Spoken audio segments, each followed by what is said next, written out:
Hoe gaat het, jongens? Het is radelmaker Marf en dit is Marfoogle Nieuws. De enige ondertiteld telefoonshow op YouTube.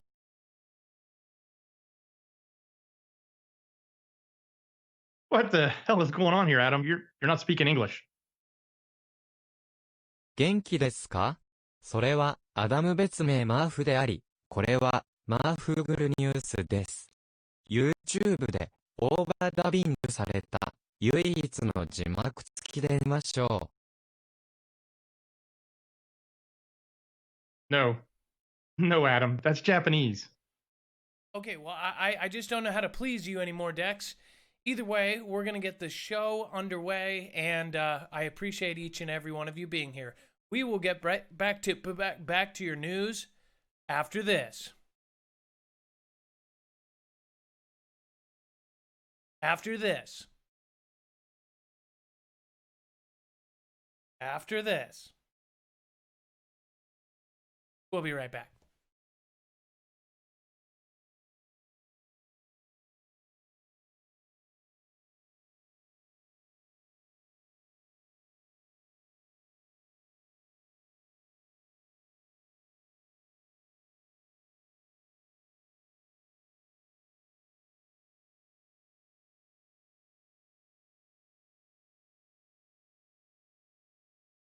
Hoe gaat het, jongens?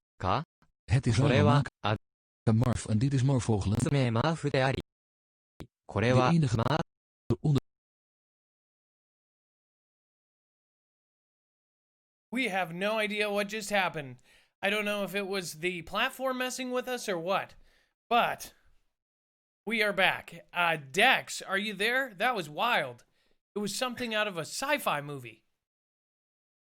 Yeah, it was bringing back, I was thinking like old films when I was young, overdubbed, crazy. It just, I don't even know what to say. Either way, if you've never been here before, this is Adam, aka Marf, and this is Marfoogle News, the only live call-in show on YouTube. Okay, not really.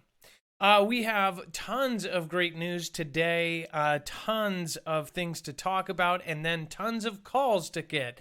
Of course, this is a live call-in show. You can actually call in at 224-400-MARF, and we will be going over quite a few things today. If you want to call in, make sure to do so early. I'm going to pull up some of the news, and then before we get into that, I just want to show you guys real quick. This is one of the easiest ways to do this. You guys can go to marfooglenews.com if you miss any of the articles that we say here today, or you're just like, hey, where the heck did they get that from? You can actually go to our website right here, look for this thumbnail, and then, of course, you will see right underneath all of the articles. We have actually taken the time to load each and every one of them right here underneath. So under show topics, weird news, and then caller content will be loaded there by the end of the show. So this is all done live. It is 9:30 p.m., 11/26/2019. Now, don't worry if you're watching the replay of this. That's completely fine. That's exactly why we do this. If you're going there 3 months later, it might be harder to find those articles. So we have now linked them so you can actually find them and say, okay, that's actually backed up. Dex, let's do a sound check real quick. It sounds like mine is a little tinny. It was almost Danish for a second there. Are you there? Hello, Adam. I'm here. And hello, Foogle Fam. So it sounds like you're good. Dex is actually here. He has a live connection with me from Marfoogle Studios East, and he actually has a whole screen over here that shows me what the callers are calling about, subjects, and then if you guys call in with a video, an archived article, or a website that you want the rest of the Foogle family to see, he can actually put that up right in front of me right during the call live. So that's an amazing thing. So if you want to debate one of the stories, you have some facts that you want to get out there, you can of course do that live on the phone with Dex, and he can actually help me put it onto the screen right in front of everybody. Okay, so obviously this thumbnail, this is pretty weird, right? We're talking about robots and Russia. But what's even weirder is something that happened outside this show that probably would not normally be covered. Dex, now, something you just showed me just completely blew my mind. And I knew that it existed. I just didn't know what it looked like. Now, we don't have, we'll actually show you this on the next show. In fact, I'll probably pull up some screenshots of it tomorrow, but I think it's very, very cool that we were able to see the other side of it. So this thumbnail in particular has "the next will be our last." And of course, sometimes I want to put conflict there or the W word, but that's a word that kind of gets dinged, right? And for the longest time, I thought that they were not able to pick up some of the stuff over this, right? And that's not why I do it. I mean, like I do it, this is obvious. Like I knew they would pick up this kind of stuff. And we knew that their systems were getting better, but it actually does facial recognition on your thumbnails. It does little green boxes. It marks the eyebrows underneath. The image that I saw was actually quite crazy because it literally marks all of the marks. It puts a green box around their face, and then it does in blocks. What is that called, Dex? You said it was the API or something? Yeah, so there's an API that the parent company has, and they're obviously using this with all of their technology. So they're using it on this platform to analyze images. And what this does is it actually scans the image and looks at everything. So in this particular instance of the thumbnail, it found two faces and the words that were in there, but it went so far as to tell us, a little bit about the faces and if they were joyful or had anger or had surprise or had, they were blurred out. There's lots of different information that they compile, and they put all of these tags and all of this information on these images. They can identify objects in the image. In this case, it found that there were a high likelihood that there were men in the picture, and that there were persons, and that somebody had on a tie. And there were labels like whether or not it was technology or if it represented vehicles or news. And other text. It could find all the text in the images, and then it created other properties. And it also had something called safe search, where they go through and determine if the content in this image is either adult, medical, violence, racy, or spoof, and they're able to categorize that. So it's interesting because you can use this API to look at your images and see what it is the platform is doing with the images we supply it and how they look at these images, and they may use that to categorize us.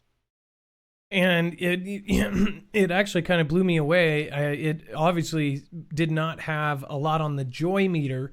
There was a joy meter of how joyful the faces were, and Kim and Mr. Pootman did not have joyful faces apparently in this image. So again, this is quite crazy what they've done now with the automated systems.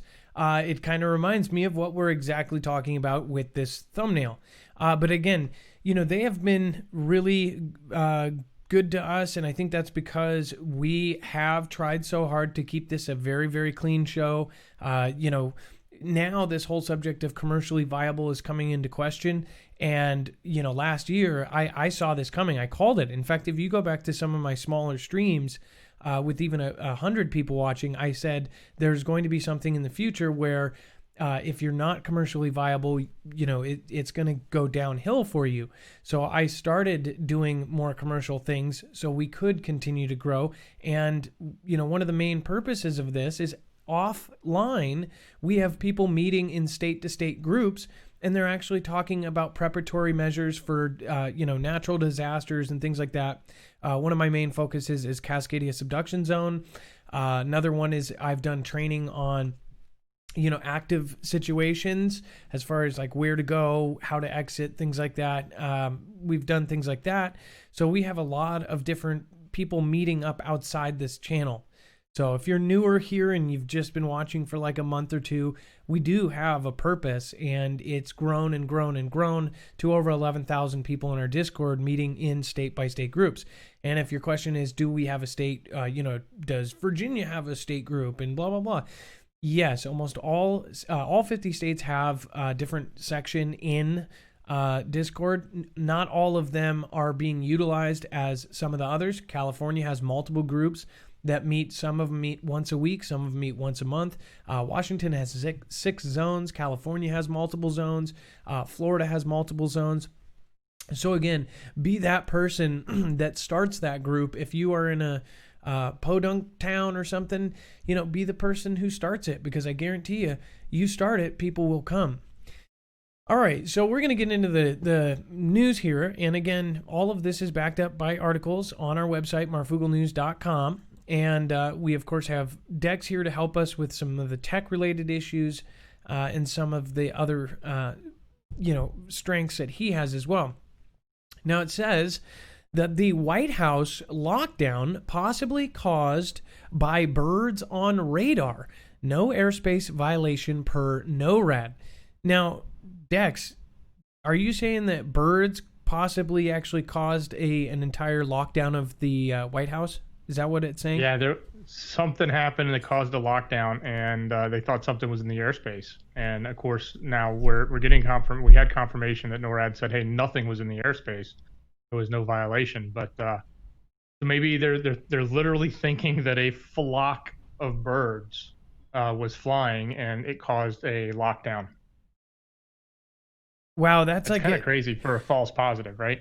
Well, yeah, and we've seen, but here's the thing. Now the technology has gotten to the point where they actually do believe that some of the enemies and our own, I'm sure we have this kind of stuff, our enemies' actual technology is being designed to look like a bird. I mean, the stealth boomer, and I'm saying boomer on purpose, the stealth boomer, when it was classified, it was shaped like a bird for a purpose. Not only the natural shape of it, but how it reflected the material that they used on it. It was basically made to look like a bird on radar or to not show up. That's why they called it stealth. I mean, you could see the dang thing with your plain eyes, but you couldn't see it with radar. The shape made it hard. Everything about it, they did several things. So I could see why they would do this as far as lockdown, the entire Capitol, the White House, as far as, thinking that it was something, because I think that the bad guys have that kind of technology. Yeah, well, I think they do too, Adam. But what if it was some other technology? What if it was, from out of this world, something that they didn't want the public to know about? What if somebody was even testing something and they didn't want to admit to it publicly? Would they put this bird story out and just let us think, oh, don't worry about it, it was a flock of birds? Well, when in reality it may be something real that they didn't want to admit was actually there, because they don't want to admit that we couldn't detect it, or we couldn't deal with it, or we couldn't prevent it. Well, that's actually a good question. So I'll read you the story and I'll let you guys be the judge for yourself. It says, a White House lockdown was lifted shortly after a reported DC airspace violation Tuesday morning. So this was an actual airspace violation. I don't think this happens very often, and I've never heard of it happening because of a bird. It says, an evacuation was ordered for the United States Capitol as well. That lasted about 30 minutes. Apparently, though, it was a false alarm. Shortly before 2 p.m., NORAD confirmed that there was no airspace violation. The security scare may have been caused by a flock of birds appearing on radar, ABC7 Sam Sweeney reports. And then this guy's picture, I don't know why they did that. Disturbing. So that's kind of crazy. That's all the information we have. So it definitely sounds like there was something that went on, and if it was truly a flock of birds, this probably made a few people look pretty stupid. Understandably, though, I don't think anybody would get in trouble if it was genuinely a flock of birds. Then, of course, people would, rather go on the safe side than other. But how, maybe birds don't flock over this area. Maybe the environment is making huge flocks of birds go over areas that they've never gone over before, and that's why this caused so much confusion. I don't get how this could happen. I mean, this is an evacuation of the Capitol, United States Capitol, and a lockdown of the White House. They probably went down into the bunkers. Like, that's crazy.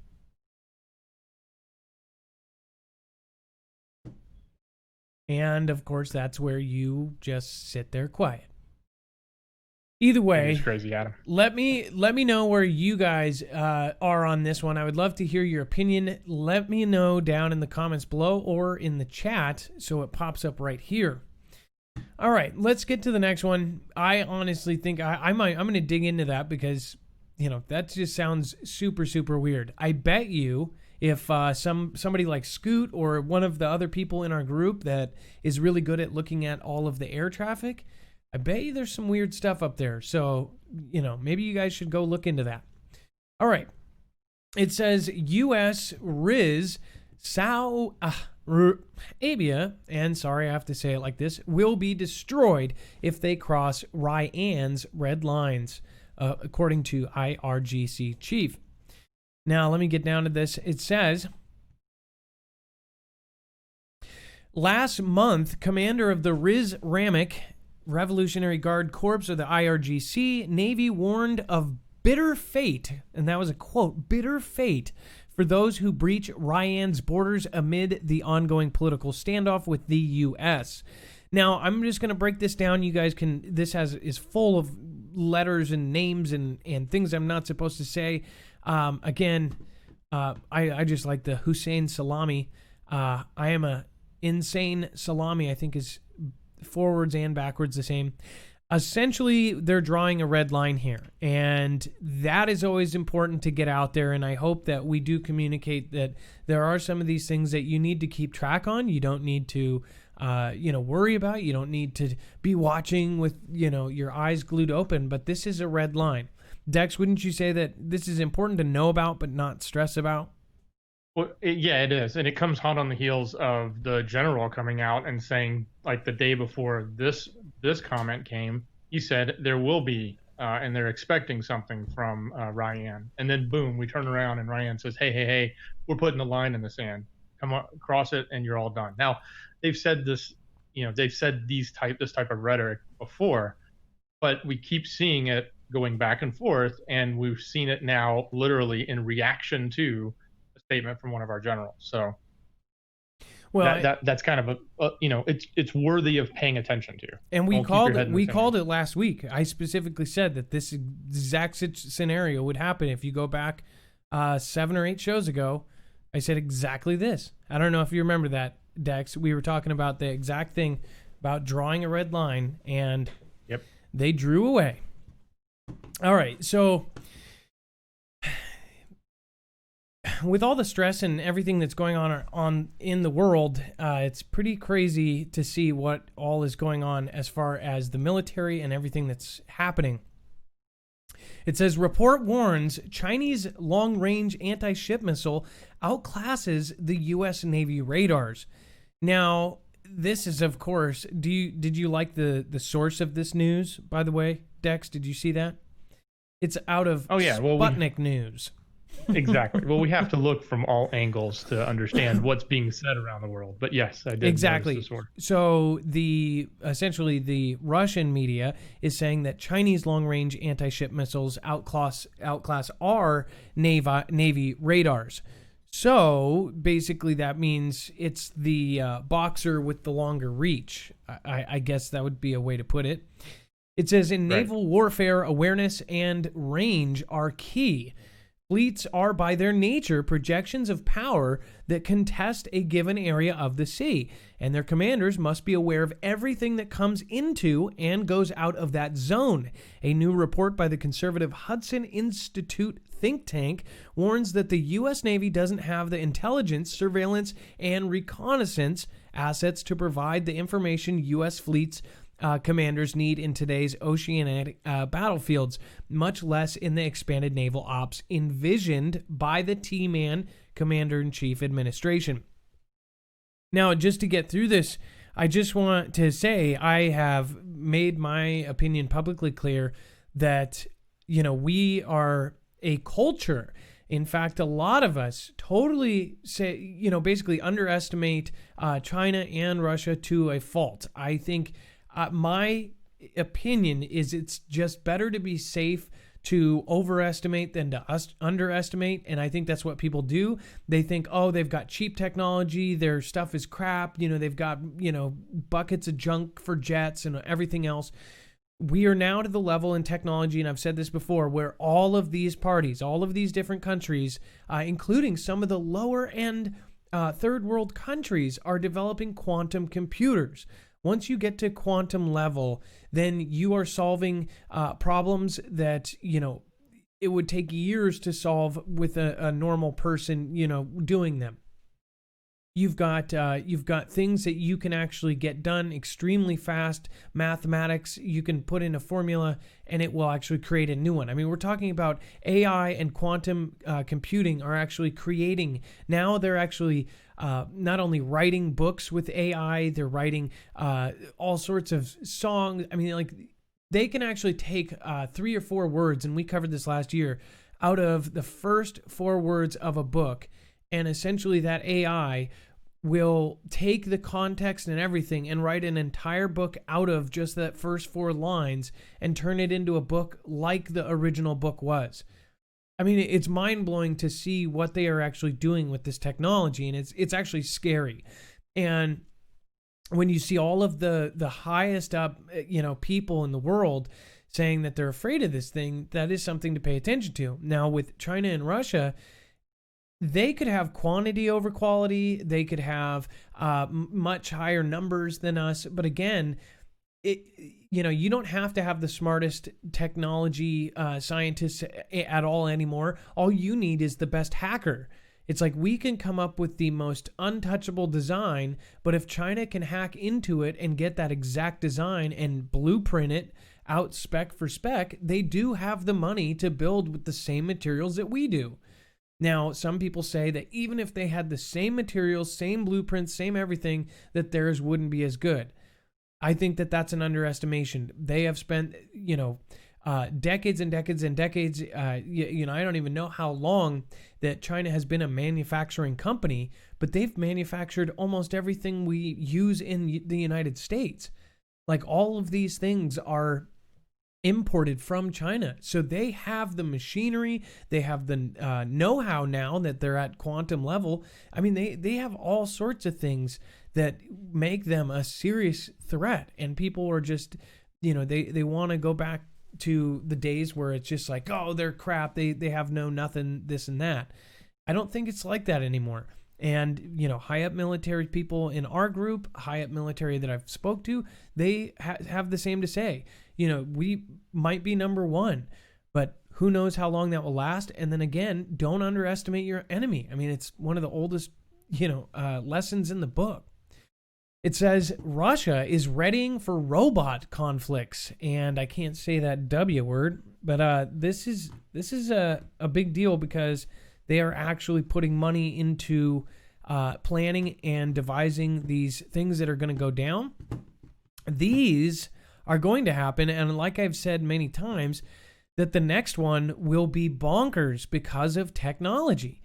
You're talking about Marines and all of these different soldiers. Almost all of them in just a couple years now are going to have a backpack with a robot, a personal robot. They're already sending them out with this. Dex, have you seen that? They all have like a personal kind of bot that goes with them that can go on the backpack. They all have the technology to see in pitch black dark. They've all been given these night vision goggles. They ordered millions of the things. In fact, we covered that and thought it was really weird that they're planning and doing all this drills for stuff at night. But the Russians are basically preparing for a battle with robots. I mean, if you think about what was it, Comedy Central that used to have the BattleBots. BattleBots. That's what our next conflict is going to be like. You're talking about the whole thing now is getting to the next level of unmanned this and unmanned that. So you're talking about Predator versus Predator and all these weird things. You're talking about bots versus bots. Like that last article said, range is key. And if you have a robot that can go ahead of you in the front line in replacement of a human being, I mean, it used to be where if you needed to go see what was going on, you didn't have a drone. And if you go back long enough, you didn't have a plane to go. You had to send a scout.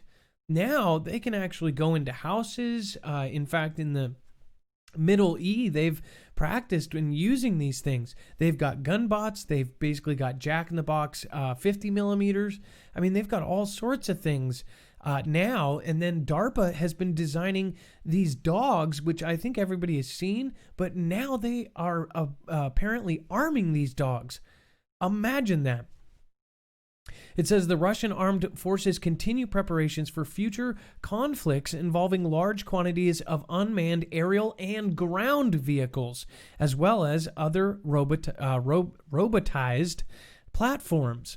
Again, like those 50 millimeter boxes that just pop up like Jack in the Box. On November 10th, the Russian Defense Ministry Zvezda TV channel revealed that the military autonomous robotic complex, quote, Kongus, which is currently undergoing tests in the 12th Central Institute of the Russian Defense Ministry. It says the institute was created in the early 1950s for testing military equipment resistance to various damaging factors, including those arising from a nuclear explosion. The experimental base allows for the simulation of a super powerful shockwave and strong electromagnetic fields. It says the, quote, Kongas includes 5 unmanned ground vehicles, a man-portable robot, which is what I was talking about they have now for military, our military, a light robot, and a transportable robot, the Narethka combat robot, and a robotic version of the BTR MDM Shell armored personal carrier. So that's a remote control personal carrier. So like you've got your kind of APCs run by wirelessly. So, I mean, you know, you can't shoot the driver and stop the vehicle. It just keeps going. It says complete with machine gun and grenade launchers, Adam. Did you catch, though, that just a week ago we were talking about the same division where they were testing the blasts and the EMP resilience of their equipment is the same group that's now they're releasing this information about the robots. No, right? Can we show? I'm trying to think. What was the name of the tube? I was just going to Google it real quick. I want to say they called it something Thunder or Thunder Tube or Thunder Pipe or something like that. But yeah, this is the same group because if you read there, the institute being created, that was the story we covered when they were putting that car, I think it was a little Toyota they put in there, they just got completely annihilated, and then they put their big military equipment at the end of that tube, and it survived the shockwave from the simulated nuclear blast.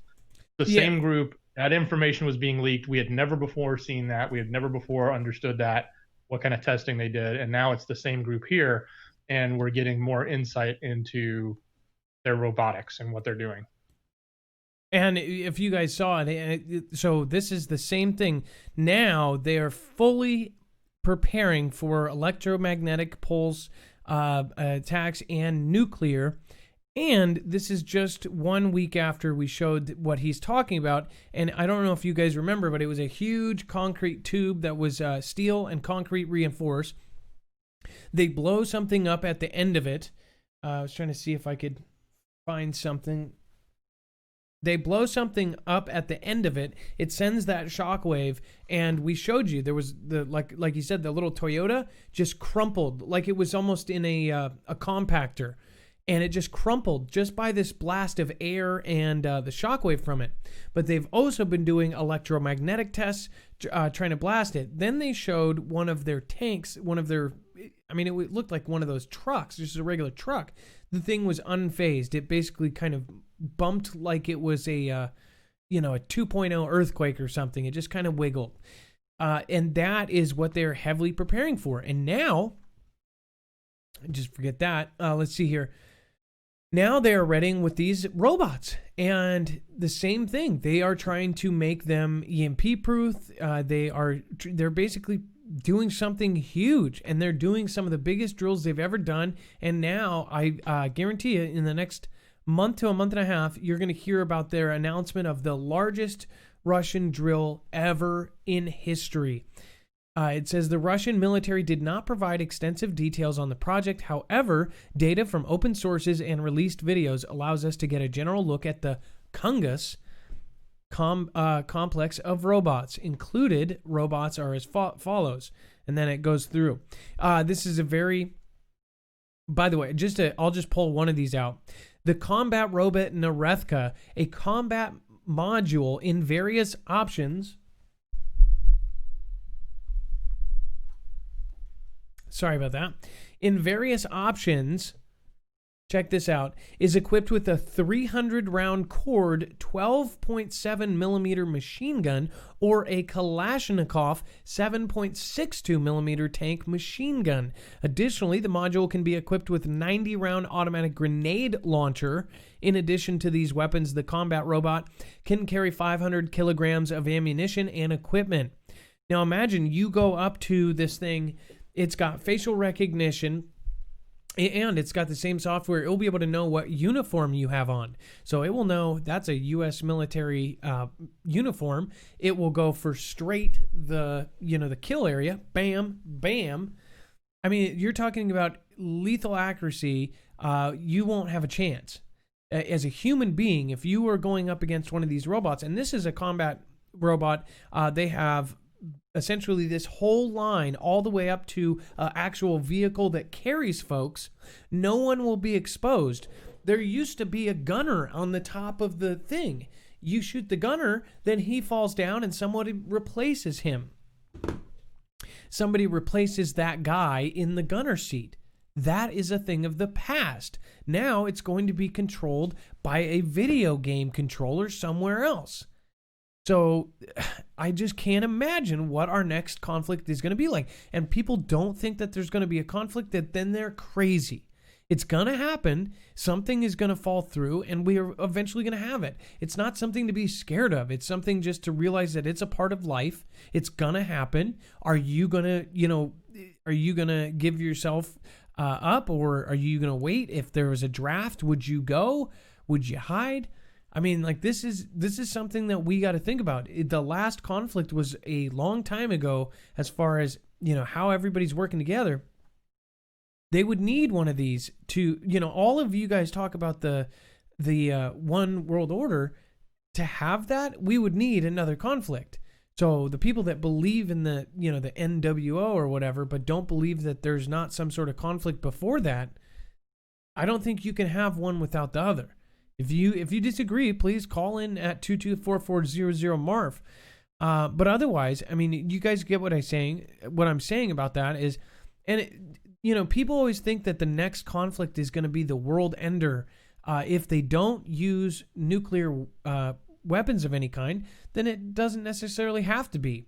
It will be, huge battles though, and a lot of it's going to be these new robot vehicles. They're going to use these. They're itching to use these freaking drones.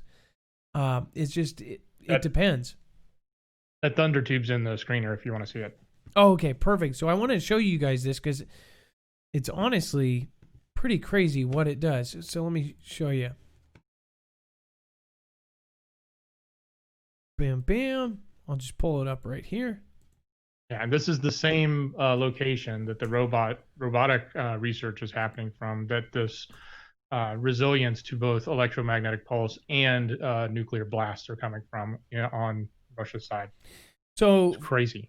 From the sky, it almost looks like a big telescope, like one of those old school pirates telescopes, but they blast here, and then it goes down the tube, and then it essentially blasts whatever is sitting right here. I think there is another photo here. Look at this. So this was actually a screenshot from the video. It looks like a giant pothead blowing a smoke ring, but you would not want to stand in front of that. In fact, I believe that would kill a human being instantly. That blast wave is so strong, it is equivalent, depending on what tests they're doing, to a nuclear blast. So, yeah, you would definitely not want to stand there. And they have dummies sitting in there in the back. I've seen some more videos. I ended up digging pretty deep on this. And they have a ton of the dummies have these little sensors. And the way that they had it set up, it did not look like they were that far behind us. People make fun of the fact that their stuff is not as high tech or looks as nice as ours.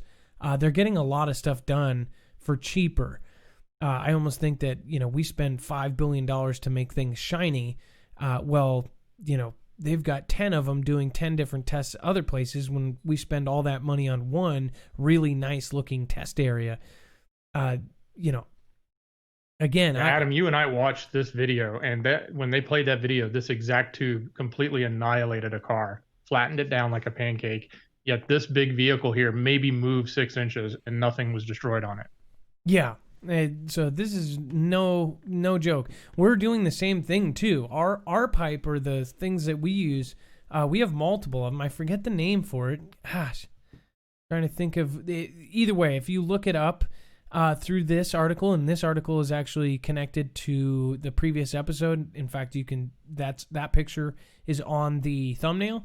Go into it. You'll see what they are testing for. And what they're preparing for usually is a precursor to what is going to happen. And you're talking about not just us and Russia. You're talking about all of the countries, all of the allies against all of our enemies. I mean, it's nuts. Either way, it says California man tells court he served as agent for China. So this is big deal. And was this guy the same guy who went on 60 Minutes just recently? Do you know? Did you see that? I do not know. I just learned of the guy from obviously this case had been around a little bit, but he pled guilty, and to hear what he was doing, it's pretty interesting. Essentially, he was getting paid huge sums of money for different tips. Okay, so it says a former San Francisco Bay Area tour operator agreed to plead guilty Monday to serving as an unregistered agent for China in exchange for a possible reduced prison sentence. It says Zhu Hewa Edward Pang agreed in court to a 4-year prison term and a fine of $30,000 in a plea deal negotiated with prosecutors after they charged him with being an illegal foreign agent who delivered U.S. national security information to officials in the People's Republic of China. It says the U.S. District Judge Haywood S. Gillum Jr., however, declined to accept the plea deal until sentencing, which is scheduled for March. It says Pang, 57 years old, is a naturalized U.S. citizen who has been in federal custody since late September when he was arrested at his Hayward residence, to the surprise of neighbors who knew him as a nice person with the taste for luxury cars. It says on Monday, he appeared in red inmate garb and spoke through a Mandarin interpreter. He told the judge that he understood the terms of the agreement and that he was guilty. It did not appear that he had family or other supporters in the room. Prosecutors said Pang, under orders from a handler in China, left cash in hotel rooms in exchange for classified national security information left on small electronic storage devices. So far you're like, okay, how does this tour operator have the freaking information? But the U.S. was never at risk since the information left for Pang was provided by an FBI double agent who had also been approached for spy work by the Chinese government, but who decided to inform the U.S. government instead, prosecutors have said. In the plea agreement, Pang said he was approached by the state security official with the People's Republic of China during a business trip in 2015 and agreed to collect and deliver information. He made 6 trips between 15 and 18, leaving as much $20,000 in envelopes at a time. So, I mean, this is stuff out of the movies where there's literally guys with envelopes of $20,000, $100,000, briefcases full of unmarked cash. This is happening on a daily basis. This is happening around you. You could freaking be at, Central Park and there's a briefcase and then another guy picks it up and you're actually witnessing something like a government black ops deal. That's what's crazy. Is there's all these stories of all these weird things happening. And they're all real. This is out of a spy movie. Only this time, the guy that was giving him the discs or the floppy drives or that sounded really, floppy drives, really? That we haven't had those for like 20 years.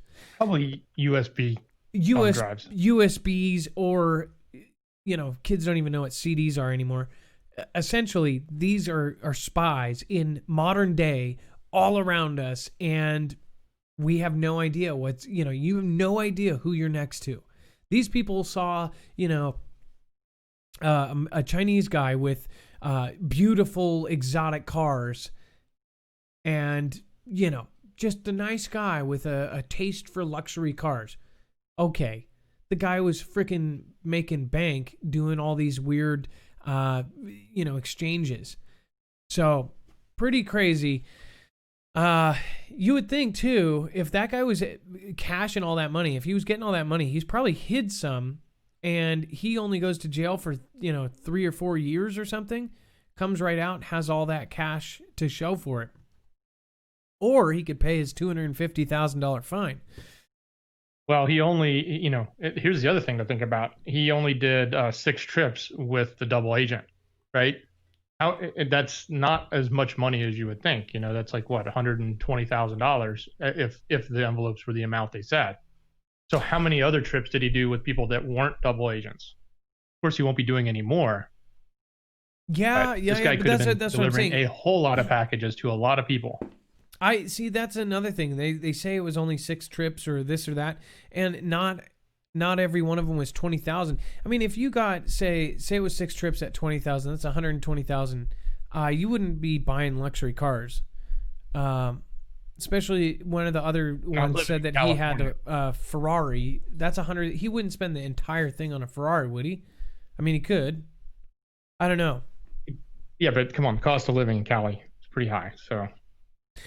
Yeah, that's what I'm saying. That's not that much money. $20,000 is not that much money when you think about it. Funny enough, it says FBI Director Christopher Wray has said China poses a more serious counterintelligence threat to the United States than any other country, including Russia. Christopher Wray, wasn't that a name on something recently about some famous case? It sounds very familiar.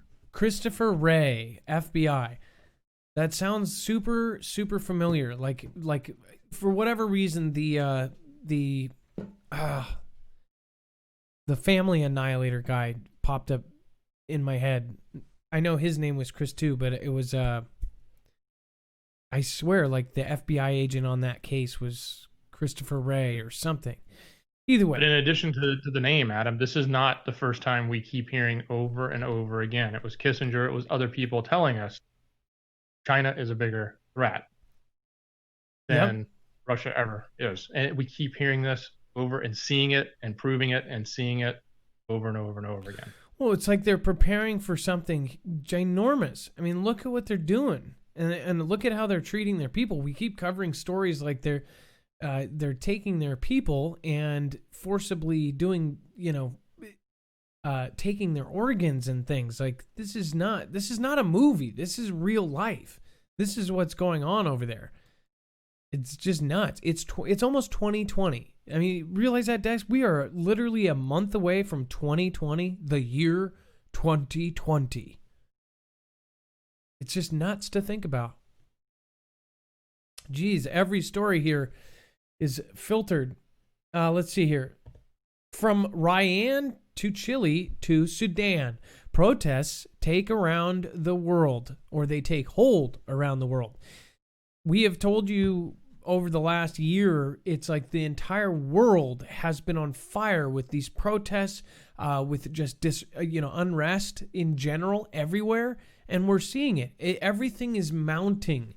If you are at all somebody who follows kind of the prophecy of things, I mean, like there's several things that line up. There's actually a video that I will end up adding later. I can't remember the name of it, but this gentleman did a really good job. It's already at 1.9 million views. It goes through Baal and how the prophecy kind of lines up with all of today. You don't have to be a believer to see all this stuff and be like, wow, that's crazy. Even if Adam, while the prophecy itself is one thing, the other question I like to ask here is if we're seeing all of these repeated actions across, every country, it's happening everywhere. Who's behind it? Who's making it happen? Because the odds that it would all happen at once the odds that it would all happen in a 3-month window is pretty small. I mean, even if we had global issues that were going on, which we kind of could argue we do, to see this type of unrest rising up from, you know, particular groups across every one of these different countries all at the same time, somebody's behind it. Is it CIA? Is it the deep, you know what? Or, you know, who's doing it? That's the question I ask. Yeah, no, it's a good question. It's like if you look back throughout history, some of the most powerful families in the world, and we're talking about the same families that like own PG&E and all these kind of families, the families that own the banks, that own everything, they have, you know, throughout history helped both sides, you know, just kind of like they, you know, they take a twig and they poke both sides until they're so angry that they're attacking each other. It's almost kind of a dogfight. I want to say what's up real quick. DBS student, I saw you there in chat. Haven't seen you in a while. Thanks for coming back and stopping by. You're always welcome around here. Michelle, love your channel. Keep up the good work. Thank you. I appreciate that. Search and Rescue, thank you for the super chat. You can always write a message or a hi or anything like that by your name. I'm assuming you search and rescue, so thank you for your service, or for at least dedicating your name to awesome people. Neil Nelson, Adam, so glad to see you on air. Well, thank you, Neil Nelson. Appreciate you. Can't wait to see you during the outro to get my good LOL. Rob Matters vlog style. I'm shadow banned on Instagram. Can you send some love my way? At the Rob Matters. I'm not good with Instagram, so I don't know how that works. In fact, what was it, Dex? One of your family members, a kid, like a young kid, was like, Marf's Instagram, I gotta help him. He just doesn't know what he's doing. Isn't that right? Yep, he was that's like, true. Yeah, he was these young teens, they know it better than we do. Yeah, he's a teenager, and he's like, Marf, oh God, I can't look at his Instagram. It's horrible. He doesn't know how to do it. I'm like, you know, barely learning how to upload. And then you've got Gigi. Only one thing a robot can't defeat. Good old Shart. Gigi, welcome back. Haven't seen you in a minute. We haven't had we got off to a rough start. Okay, Gigi, thank you. I appreciate that. Thomas Bryan, thank you. I appreciate that. Christy Alley, welcome to the fam. As always, if you subscribe during the show, you will get a shout out. Thomas Bryan, thank you so much. I appreciate that. A Swift, Mike Morales for life.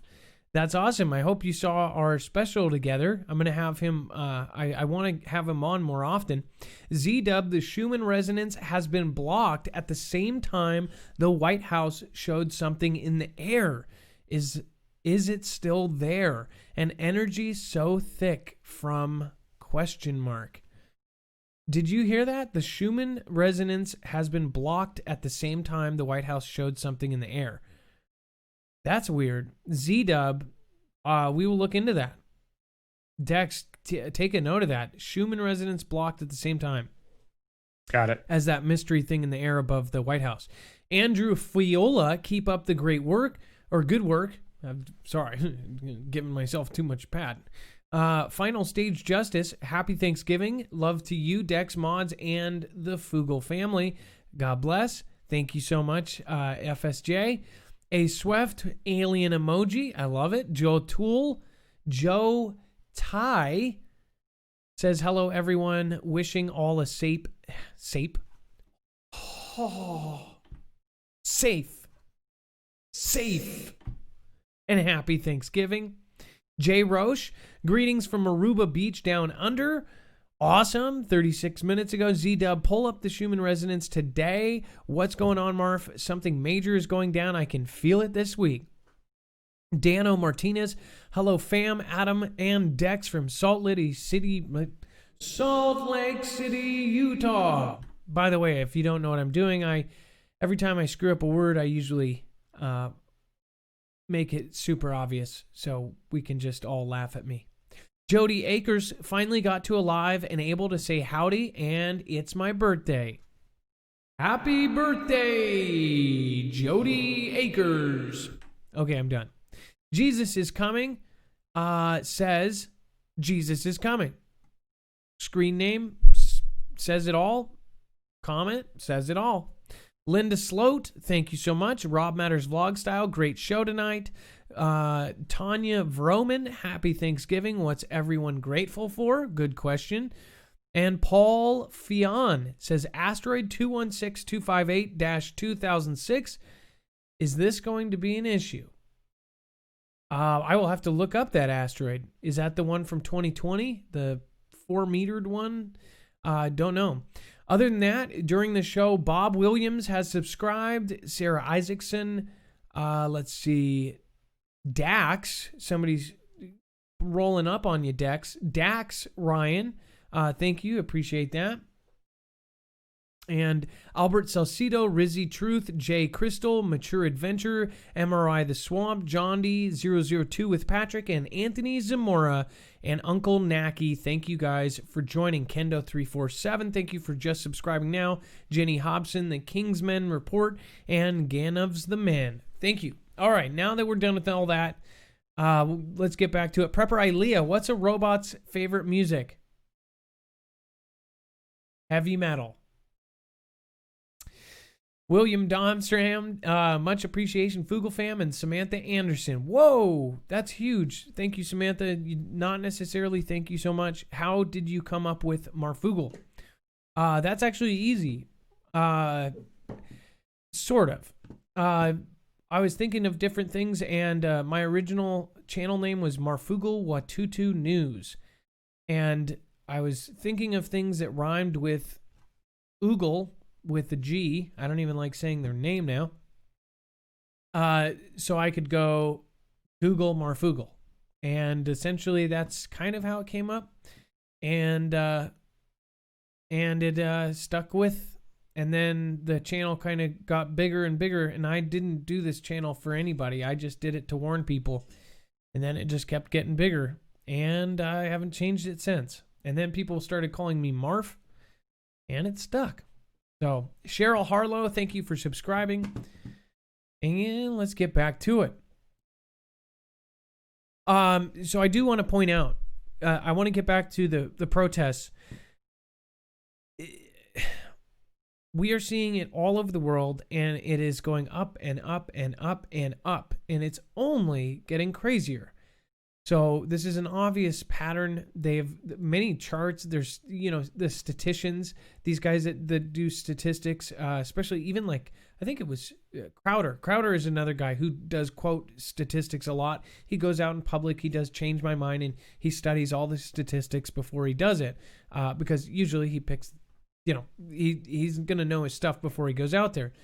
As far as the statistics for this, it's insane. It's almost like there's some sort of single force driving the entire world into chaos. I mean, it's not all US or Australia or this or that. It's just in general. It's like there's some sort of unseen power that is driving the world to chaos. That's how crazy it is. It's like totally unconnected countries, don't have anything to do with the US or any of the problems or this. It's almost like evil is coming out of nowhere. Satanic cult fears in new forest as animals are slaughtered and church sprayed with pentagrams. This is exactly what I'm talking about. Modern day Satanists are feared to be slaying animals in the New Forest in New Hampshire after several sheep and cattle were stabbed to death earlier this month. 3 cattle were found with stab wounds in the hamlet of Lynnwood, and 2 sheep were fatally slashed, marked in Bramshaw Village. Satanic symbols were also found daubed on Bramshaw Church. We have to be careful when we talk about this kind of stuff, but I do want to cover this kind of stuff because, you know what? I mean, this is proof. I mean, like, these people are still around. Again, you don't know who is around you. You don't know who is right next to you on the bus. These people are everywhere, and it's evil. It's pure evil. Like, there's evil, horrible, horrible people all around you. So that's another reason I feel like it's important to have fun, to push each other up, to be a positive force in this world. Even if we're preparing, even if it's 10 minutes before a tsunami, I hope that I can have a smile on my face because it's not we're not a fear porn channel. Like we try to push people up, and we try to help people not fear these kind of things. Talk about them. They're taboos in society. You are welcome here. You're not thought of as crazy. At the same time, we don't need to, be making up stuff either. There's channels that like just straight up go there, and so I think just people need to realize that this stuff is on the rise. It's really crazy. These groups are getting bigger, especially with the internet. The internet has brought a lot of these people together, especially the dark net. It's just disturbing. China raises space military challenge to U.S. So the space race has been going on, and a lot of people are asking why. Like, why are we just in this huge race to get to the moon and Mars? Well, this says the United States and China are rapidly building space conflict fair abilities, and I want to say that word, but it's just one of those words. Capabilities as part of a race to dominate the zone outside of Earth's atmosphere. Air Force General John W. Raymond, commander of the Pentagon's new Space Command, said last week that the threat of attacks against vital American satellites is real. So I want to break this down right here. The commander of Pentagon's new Space Command from the Space Force said last week the threat of attacks against vital American satellites is real. They want to knock out satellites. They want to knock out GPS. They want to knock out internet. They want to knock out power. This would be the most, likely in some situations that they have simulated. The most likely scenario is they knock out our power. They knock out our communications. That means internet and GPS and connections, physical connections. Look at what Russia has just done. They've completely separated their internet. China has already done this. Did it a few years back, and they did it kind of quietly with help with, Dragonfly, all this other stuff. You've got the two main factors there separating their internets or having the ability to run it without us. It says, quote, Adam, one of the things we learned. Yeah. Sorry, no, go ahead. One of the things we learned in Starfish, if you remember the Starfish test, which I don't remember when that was. It was back in like the 40s or 50s. It might have been like 45. That was when we used we detonated in the upper atmosphere a nuke, right?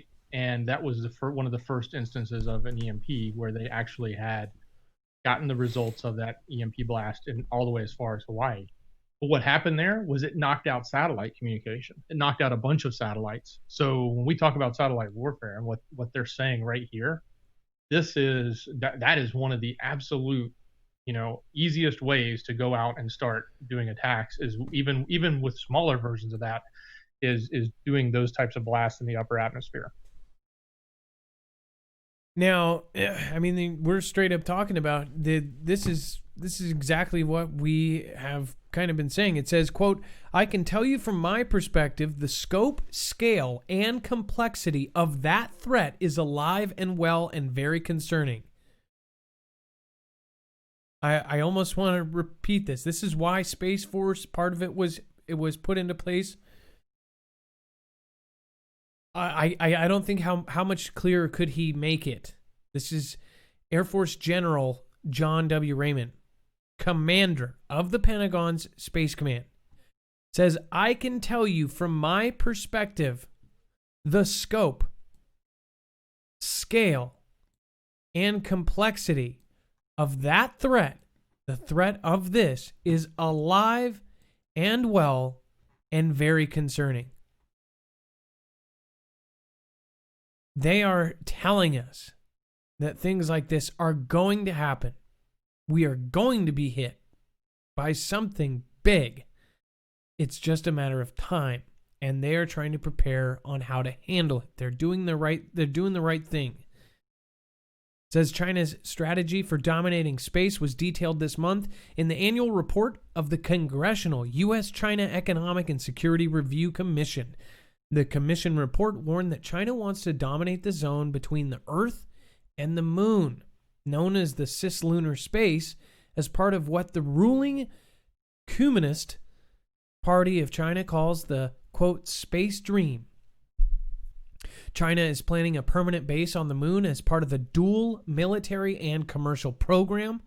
Beijing is clearly of the view that the country that leads in space may also be economically and militarily dominant on Earth. I mean, what is said outside that gives anyone the idea that China has given up on being number one? They want to be number one. The president has literally made himself president for the rest of his life. He's probably coming up on his last 20, 30 years, right? How old is Xi Jinping? He's what, 50, 60? We're talking about a man who wants to leave a legacy or be the last president ever. I don't know. 66. 66 years old. He's got maybe 5 years left, maybe 20 years left. We don't know. But he made himself president until he dies. That's one thing. He said it. He's made comments to press and to things like that, like he'll be the last president, joking. And then, of course, that's when the whole T-Man commander-in-chief said all these weird comments like, oh, well, yeah, shoot, I wouldn't mind being the president for the rest of the... And everybody focused on what he said instead of what he said. Creepy. Prepper Ilea says, our satellites need EMP shields. It's imperative that we keep our means of communication safe, especially from CME. Our sun is wacky. So I know you are half joking, but you're probably half being real. Because I get what you're saying. EMP shield, as like much as we think of it as a consumer, they are actually working with the DoD and the Homeland Security, and they're working on big projects that they can't even tell us about. So I would not. That's actually probably not a joke, just to let you know. So EMP Shield is actually contracted. You know, they've got different things going on with the government. So as to the scale of that, I have no idea. I know that it is a huge thing.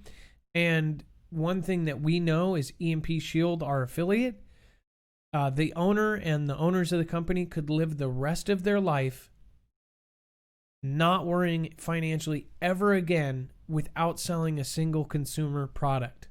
So without selling any home products, and they hand make these, without selling another home product, they could live off of their contracts with government officials. So the owners are really serious. If anybody who's actually talked to them in our Discord, they're like really serious about saving lives. So that's what stuck out to us. That's why we started working with them in the first place. Jamie James, Muddle Divinity, thank you so much. Susan Donahue, A, drywall, Christmas ornaments, and Epstein. Q, answer, drywall, Christmas ornaments, and Epstein. Question, name 3 things that don't hang themselves. Wade Johnson and 4. Thank you. That's awesome. Responding, Wade Johnson, thank you again. Wade Johnson, and Wade Johnson. Thank you for everything you do. Thank you for your support, guys. I appreciate it. All right. Border agents seize 154 pounds of bologna at Texas crossing. What?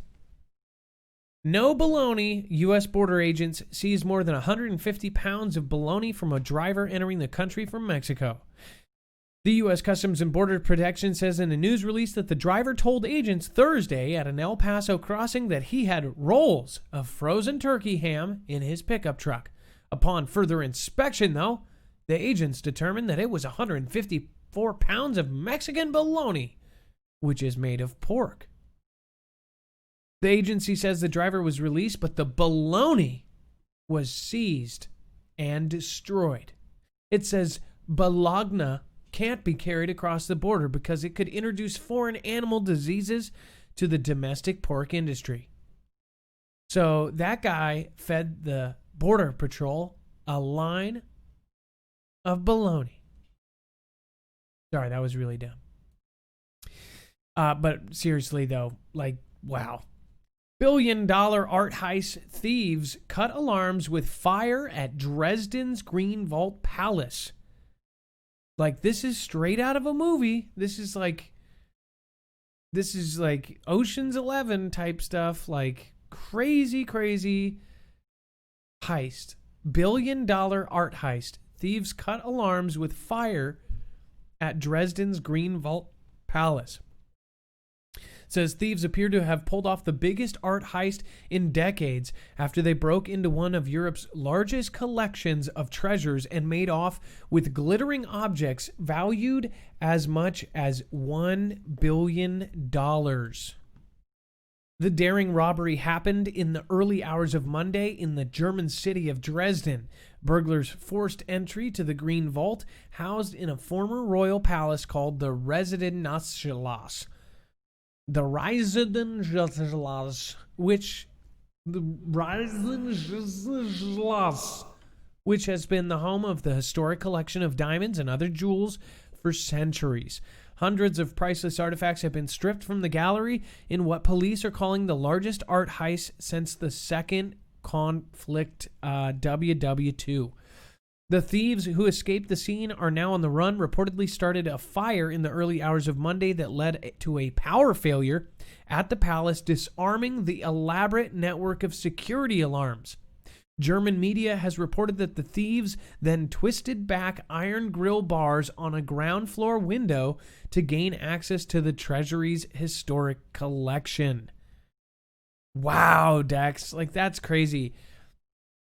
So it's like complicated, but at the same time it's not, because it's like they freaking bent some bars at the bottom floor and slipped in. But the fact that they knew that the fire would then undo all of these crazy alarms and things that were going off. Definitely right out of a movie, right? I mean, this was pre-planned. They had to do a lot. They probably had to get a lot of insight what electronics were going to do what, right? Otherwise, they had the blueprints or something, and they've all studied it, and they had the expert that knew the system, and and crazy. Here's what I think, though. So what if you had $1 billion painting, though? Like, what would you do with it? Yeah, you could sell it to somebody, but why would you even be an art collector that collected something that's stolen if you couldn't display it? You know, like, I know that there are those rich billionaire elites that would like totally have the Mona Lisa in their bathroom or in a secret room, but why? Like, even if you're a weird collector that just has to have it, right? You couldn't show anybody because it would be stolen. I don't know. And then where do they find jewelry? I get they can just sell the jewelry and somebody can wear that, you know, but I don't know. Sounds crazy. Talk about crazy. Newborn baby offered for sale in a Miami Craigslist ad. The state is investigating. And no, this isn't a joke. It says, this is the actual advertisement on Craigslist ad. It says, selling brand new born baby. A brand newborn baby for $500. Baby is 2 weeks old. It sleeps. Don't make noise at night. Formula and clothes will give to you. Can give you the baby 4-year-old sister for free. I live in a quiet, influential neighborhood.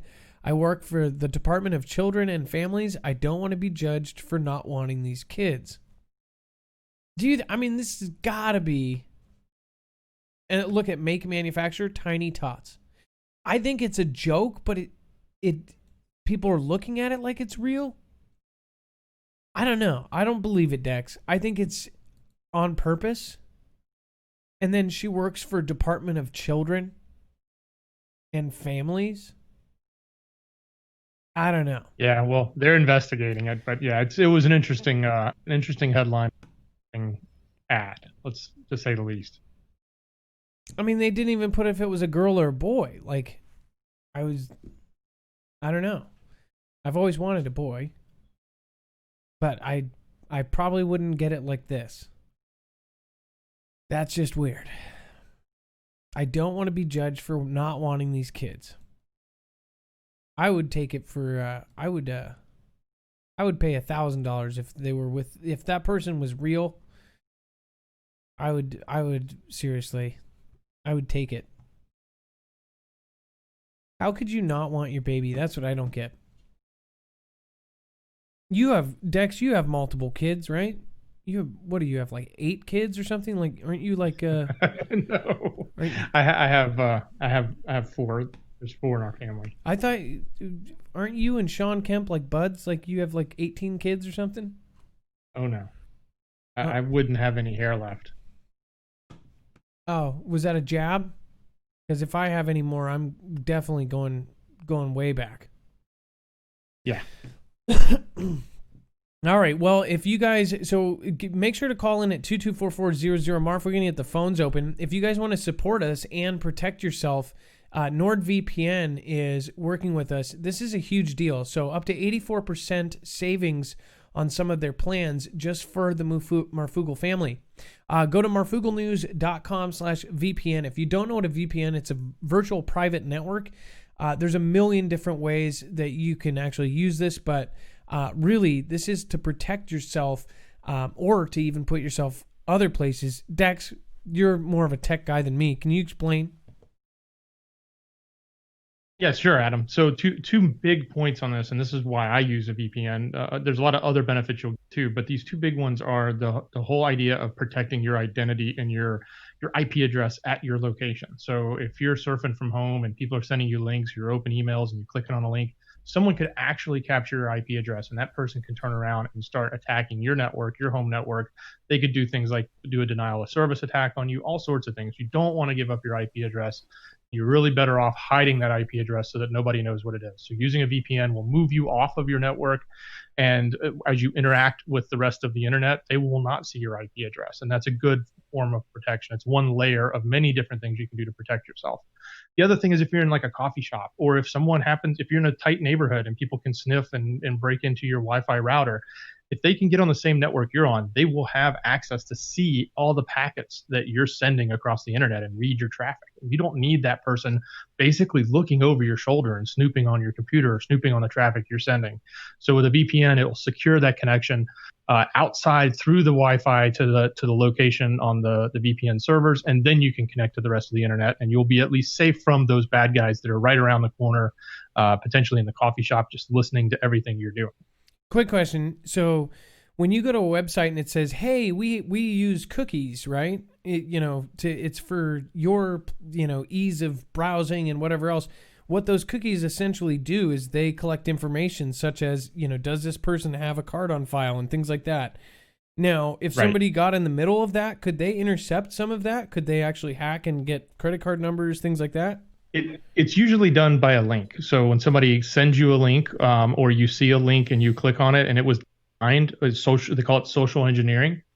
So through a conversation, through an email, through a social engagement on a network or somewhere, that you get a link and you click that link to go read an article, and you end up reading the article. But what you don't see is in between, they redirected you through a server where they call it a man in the middle. And it's really a bad person in the middle. They're literally there to capture your IP address and try to then infiltrate your network, infiltrate your systems. That's pretty scary. And, I went with a different company way early on because 100,000 people were sending me links. They were like, hey, check out this YouTube video. One thing that, Dex knows, they can send me a YouTube video. It looks like a YouTube, only they'll put like a B or something. It will be, YT, BE instead of, or, whatever. And I will click on it. It will go to the YouTube video. Everything's fine. But really, it's actually their link that they made look like YouTube, and it does direct around to it. But again, it's already captured all your stuff, everything. And that's what caused me months of craziness when I first started the channel before I went to a VPN. Now I've placed myself in a completely different place than where I'm actually at. If you're online a lot, it's a huge deal, especially if you're browsing or if you let your kids use your phone or your stuff. You can use this on your phone, your laptop, your computer, up to 6 devices with this. So again, if you want to freeze it here, there's lots of good features there. And then of course, marfooglenews.com VPN /VPN. Again, the code Marfoogle if you end up going there on your own. And then EMP Shield is what we are talking about. Again, the commander of the Pentagon literally has said he can't even talk to the scale and to the actual authenticity of this threat is so real and so alive. It is alive and well. That this is a huge, huge deal. The president and Homeland Security told us that we need to have anywhere from 6 months to a year of supplies. It is getting to the point where if you do not have even a basic kit, you are going to be absolutely screwed if anything happens, let alone the power goes out for a year.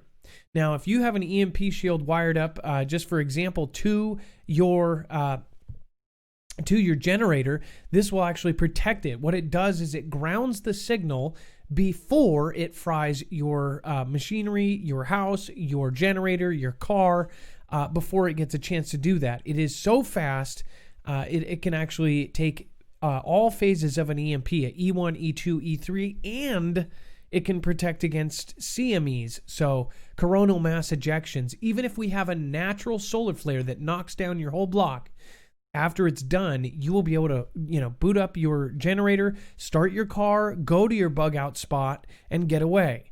So it's a big deal. And again, we have been telling you guys, we've been showing you, we're going to have some of the people that you would not even expect to have on this show tell you that this is not only a serious threat, this is something we believe will save lives.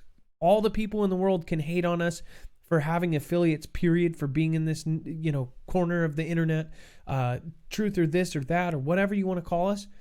We don't care. When it comes down to it, people are going to have their lives saved by either being able to turn on their power when it comes time to, or being able to get out of their house, get to their location, or get in their RV, whatever it may be. Whatever your plan consists of, there's one for you. There's even ham radio operating ones. You can't keep your entire life in your house in a Faraday cage. So when this happens, be prepared. Go to EMP Shield, marfooglenews.com/EMP. We've made it really easy for you guys. You also get a discount based on the fact that you are coming from us. They are hooking you guys up as Marfoogle Family. So again, thank you guys for supporting us. A small commission of it goes to us and us building this. We're trying to build and bring on 2 more people. So please, if you love it, you like it, support us and protect yourself. That's why we're trying to look. We're always looking for new products that can help you guys and support us at the same time. All right. And then, of course, nothing in this show should be considered legal, medical, or financial advice. The views of the callers can differ considerably and do not necessarily reflect my opinions, Dex's opinions, or anyone who helps the show, including our wonderful mods. You should always do your own research and consult with professionals. So if somebody says, drink some turpentine, that will fix it, you better go talk to your doctor. The internet is full of fake news, so please take everything with a grain of salt. If you have not seen our other channel, Marfoogle News, it is 145,000 subscribers. Coming up on 146, I believe, or actually on 145,500. It won't show us until it does. Again, that has shorter edited videos. Sometimes we take calls and we'll actually make them into shorter videos so you can actually share those. Obviously, not everybody, you can't go, hey, Mom, watch this 3-hour show. But you can go, hey, Mom, watch this 3-minute call with a UFO video or this or that. So all you have to do, we've made it very easy for you to share this with other folks. You can send them a link and, a good link, not some creepy link, at marfoogle.news. If you want to send them Marfoogle TV, marfoogle.tv. Write that anywhere and it will turn, as long as it turns into a hyperlink, it will actually send it right here. And then, of course, if you have not joined, there is a new Creators Corner, and we have done this specifically because we are gathering. There's big changes happening to this platform and others, and we want to help you. We want to pool resources if we have to. If we have to end up getting legal counsel to defend us and the entire Foogle Fam, we're going to do that. We're all going to stand together, one for all and all for one. I don't think we're going to have that problem, though. I think, this platform's been, a lot of people want to put hate out there on this platform. But again, they have worked with the majority of us. There's only a few that have genuinely been knocked off, and usually there's some sort of reason behind it. So we're trying to be good, and we're trying to get the whole Foogle fam together. So get in that creator's corner. You have to have over 100 plus subs and 20 plus vids. The reason we did that is so, if you have 1,000 subscribers and only one video, obviously, we want people that are really trying and really putting an effort to put into a channel. If you are putting the effort there, we will help you. MarfoogleNews.com. Sign up for Marfoogle alerts.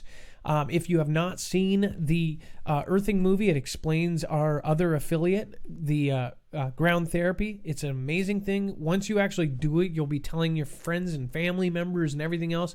No joke. Go to marfooglenews.com/GT to see that movie. It has Amy Smart, Muriel Hemingway, Deepak Chopra.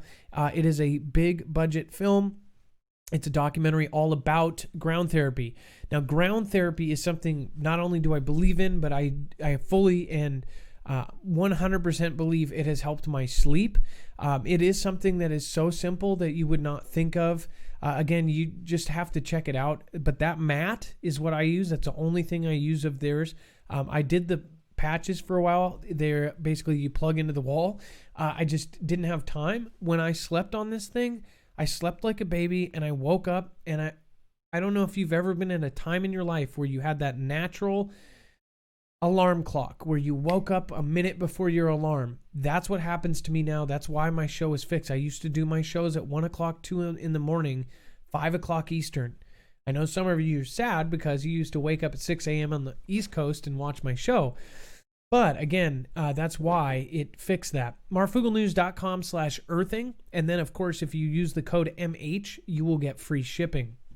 Again, you will tell everybody about it once you've actually done it. It's amazing. And then the Mafia shirts, which is totally gone now. The Mafia shirts are actually, all of the proceeds go to Cars for Heroes. Which is actually it is a charity that essentially helps veterans get into cars. Again, we're not giving 10%, 30%, 50%, 100% of the proceeds of all of these shirts go to Cars for Heroes. Go to marfooglenews.com/t-shirts if you want to support them over there at Cars for Heroes. All right, now that that's done, make sure to go to our website if you missed anything. If we covered an article that was only like halfway through or whatever, if we covered a sentence of it and you're like, I'm leaving here hanging, go to the show, and then, of course, click down below. You'll be able to see this. And then, of course, callers' info will be put right down here. All right, let's get rolling. All right, Dex, are you there? I am here, and I got the first caller ready to go. Okay, let's see we here. We have Cyber Keiko, and I'm going to send her over to you right now. Cyber Keiko.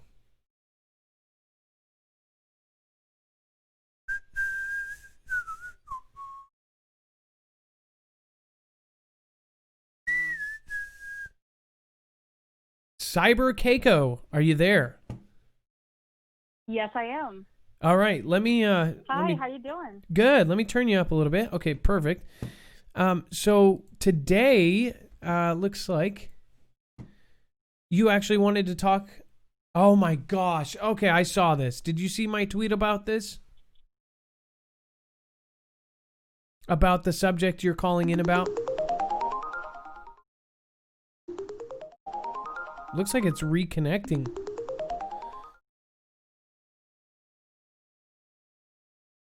Okay, so hold on. We might have lost her. Hold on. Let me see here. What she's talking about, and maybe that's why it cut off, is the self-touching lessons in the UK. This is real. I will load this up. It's not reconnecting. Dex, if you're there, hold on. Something is going on with this again.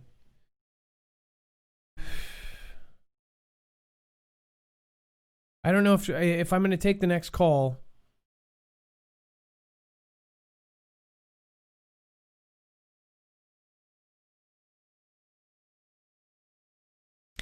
Hello, you were live on Marfoogle TV.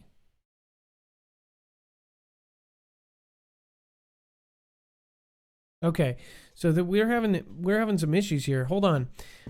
This is the article that she called in about. I will just put this up here. What essentially is going on, and CBC News was ABC News was covering this. A bunch of different mainstream articles were covering this, and they're talking about giving self-touching lessons, basically. All About Me, SRE program, and they've been doing it. They're already doing it. They're teaching it for the last 3 years to little tiny kids. It says sometimes there's a misunderstanding about what a relationship and sex education package might contain, especially when aimed at primarily school children. There's a worry that children will lose their innocence if we give them certain information too soon. The evidence suggests that this couldn't be further from the truth. In fact, All About Me is an evidence-based package which progresses year by year at an age-appropriate level. The program is designed to delivered across all year groups and builds in knowledge and details along with the children's natural development and curiosity. This is what they're doing. They're actually teaching kids to see themselves. I don't even, like, those words together are just wrong. They're talking about this all over the place. I'm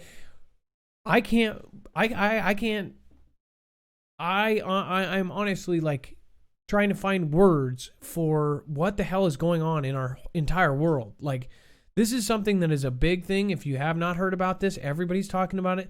They're talking about teaching elementary school kids to twiddle themselves, how to do it, where to do it. I mean, like,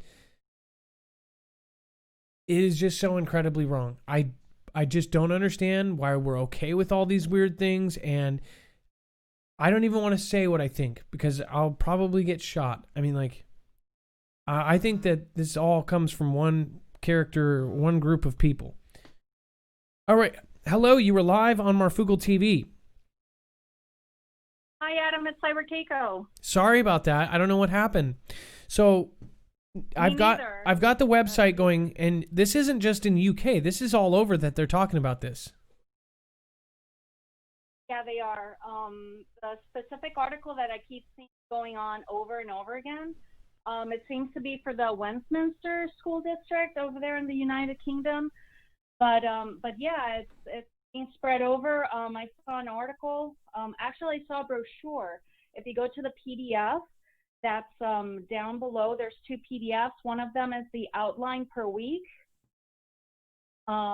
with different topics and the subtopics for every week. And then the other one is the brochure. I actually saw a brochure that said actually Illinois, or no, I'm sorry, Michigan. Okay, so let me. I was just adjusting. I had your sound all the way up, and it was a bit quiet, so I turned you up. And then the PDF at the bottom is that. Oh, okay, I see it. It's actually on this. And which one should I click on first? All About Me, the year group review, or the first one? The first one is the actual. It actually goes by weeks and by topics per week. And the second PDF is just the brochure. Now, of course, these don't go out and say exactly, hey, you know, this is what we're teaching, that we're telling them, you know, that they have to, you know, that they can, you know, self-touch and things like that. Then I read an article also that says that they're teaching the kids that it's normal and okay to touch, and, you know, that, you know, what situations they can do it, which situations not. It's part of their section relationship education. And honestly, it's something that should be taught by the parents. I mean, the state is really like hunkering down on teaching kids everything and basically taking over because, you know, the state thinks that they own the kids, the children. So well, It really guess affected me. I see what they're talking. I see why you could word this or package this into a positive thing, right? No, this Exactly. is good touching and bad touching. But this is not something they should be emphasizing on, parents doing this and maybe doing a silent test and saying, hey, is this kind of thing you, or, is this good or is this bad or whatever, when they can write, when they're old enough to take a test and see if their parents have taught them maybe, and say, hey, parents, they don't know that this is good touching, that's bad touching, whatever. I could see them implementing something like that. But this is like straight up, some of the other ones too. It straight up shows them saying, hey, put it down your thing and touch it and feel and tell us what you have. I mean, isn't that crazy? Yeah, it is. It is crazy. And the thing is that I read another article, and I'm so sorry I don't have it. Basically, it talks about the children sitting down with kids that have problems with behavior, and that the psychologist asked them, straight up if they actually touch themselves. And the children, they actually use the M word, and I don't know if it's tagged or not. So the kid was like, what is that? And they demonstrated with a pencil saying, this is your part and this is how you do it. And the thing is that the kids started doing that, and maybe because of the mental, issues, because if you have ADD or you have certain learning disabilities, or sometimes you have just a person that you're very sensitive to addiction, like in my personal situation, it happened to me. That's why it triggered me, because I was a child, and I was sexually molested, and I ended up having that issue. And it took me a long time to go through it. Sexual addiction is a real thing, and if you're starting this young, having kids starting to explore their bodies without the mental and emotional maturity to understand it, you're going to have issues. And I honestly think that this is part of population control. Because if you're too busy with yourself, me, because it's all about me, if you're so busy with me, you're not going to, think about other people as much. And if you're not thinking about other people, you're not thinking about God. And it's another way of, pushing people away from God. So it's so multi-layered, and the repercussions are it's just hard to understand, hard to conceive. It's pure evil that's going on, and they package it as good, and that's why Christians are going to end up being bad guys, because we see the larger picture. People are not seeing it. Well, I appreciate you calling in and bringing this into the debate of things, and I'm sure everybody is going to be chatting about this and talking about this. This is something that people need to talk about, not only in the UK but all over the world. We need to figure out these kind of things and either shut them down, or maybe it's good that they brought up this conversation and then say, hey, this is, at this point, we really need all parents to really stand up and say, hey, don't tell my kid that. Your job is to teach them book smarts. As far as that stuff, that seems to me like something that daddy should tell about the birds and the bees and that kind of thing. But yeah, everybody's definitely. So weird and about. I know I'm a little bit over time. Yo, go ahead. I'm so sorry. Go ahead. No, go ahead. If you need to get one more thing out. Yeah, and I think it also ties in the drag queen story hour. I think that has also, they're tying it in, and that's why they have a website called Mass Resistance. I think it's .com or .org, and it's actually parents discussing all kinds of situations of their children being taught and being exposed to drag queens, and the situation that happened with the wardrobe malfunction, all these kinds of things. So that's also a really good website to go to.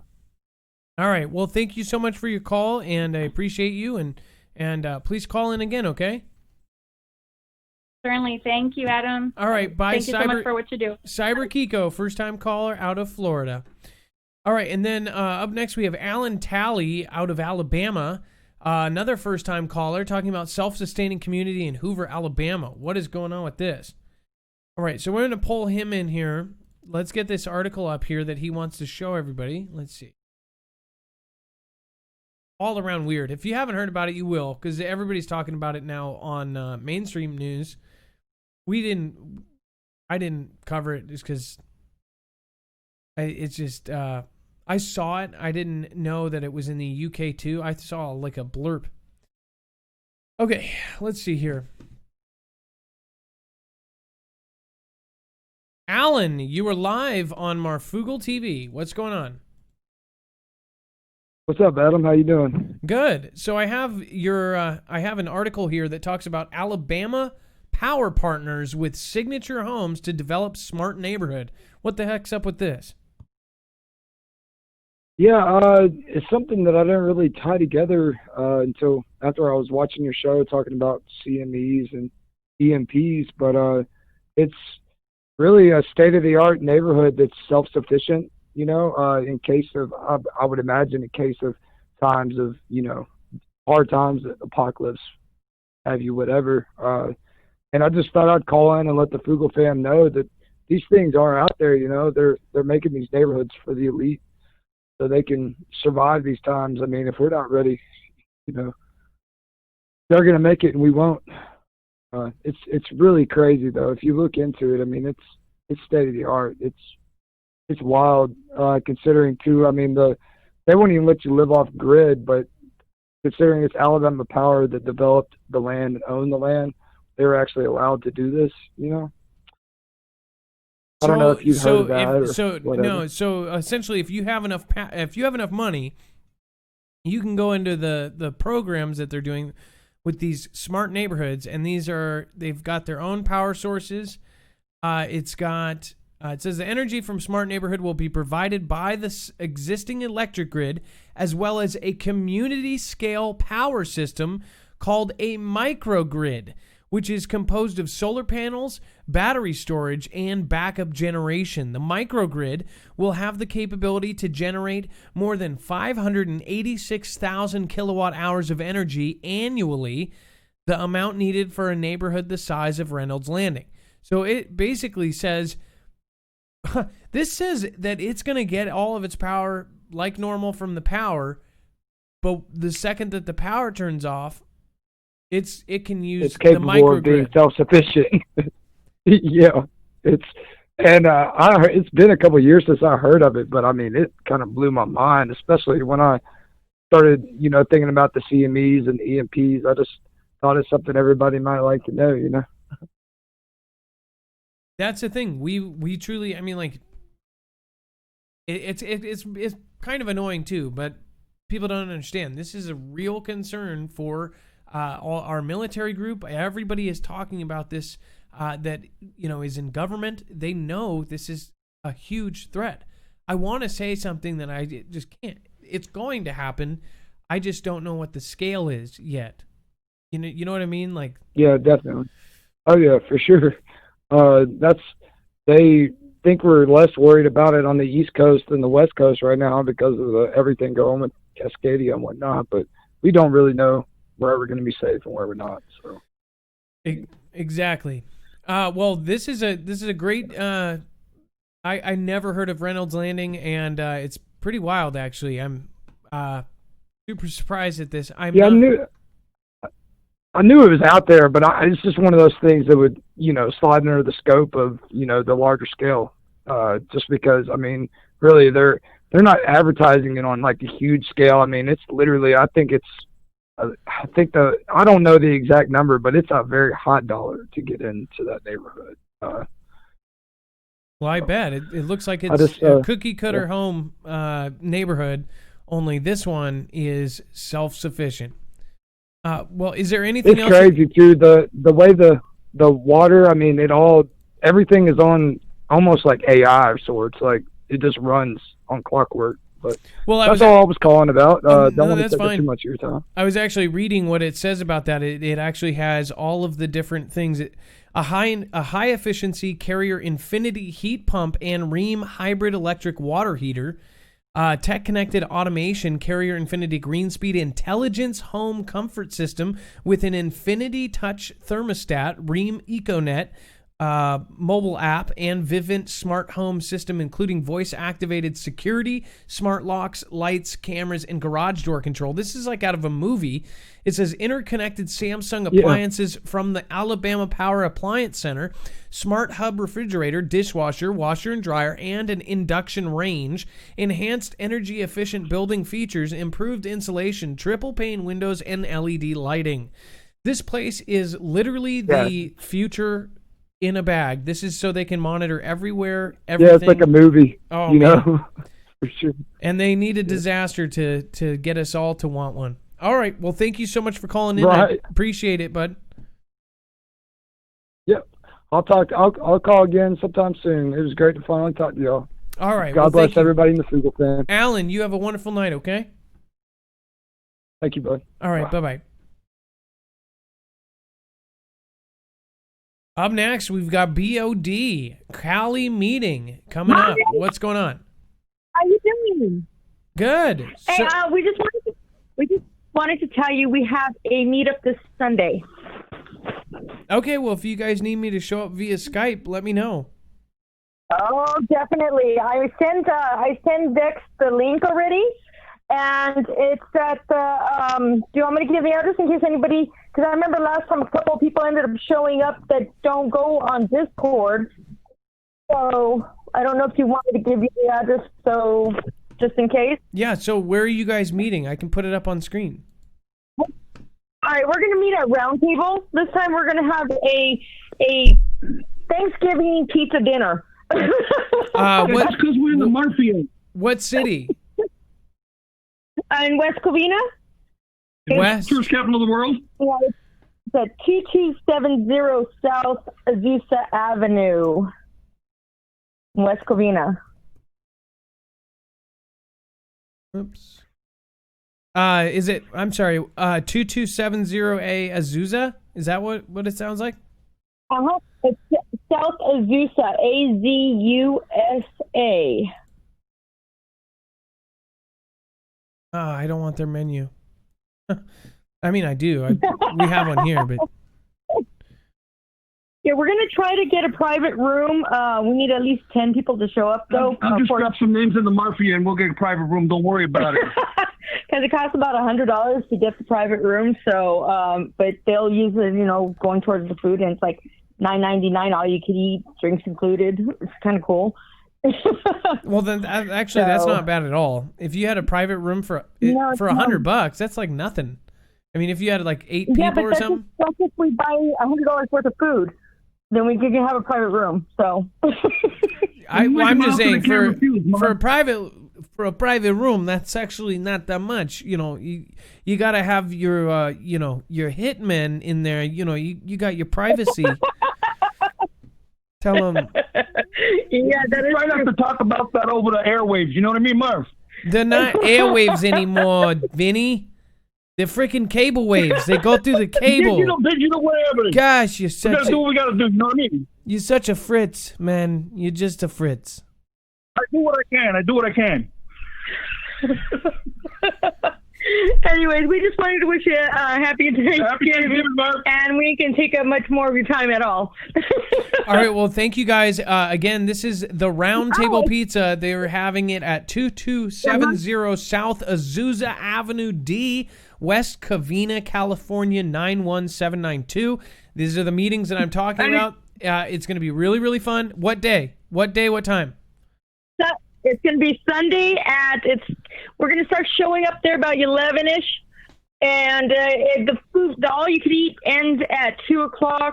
So to get there before 2, you get all you can eat, as much as you can pile on a plate, and it's $6.99 for kids and $9.99 for adults.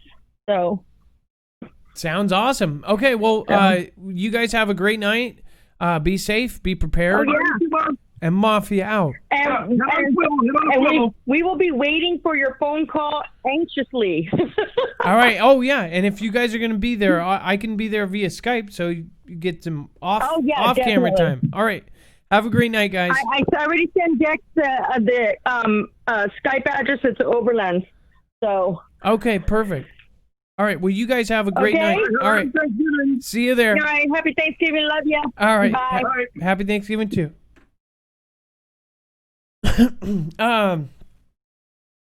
Yeah, again, if you end up going to that,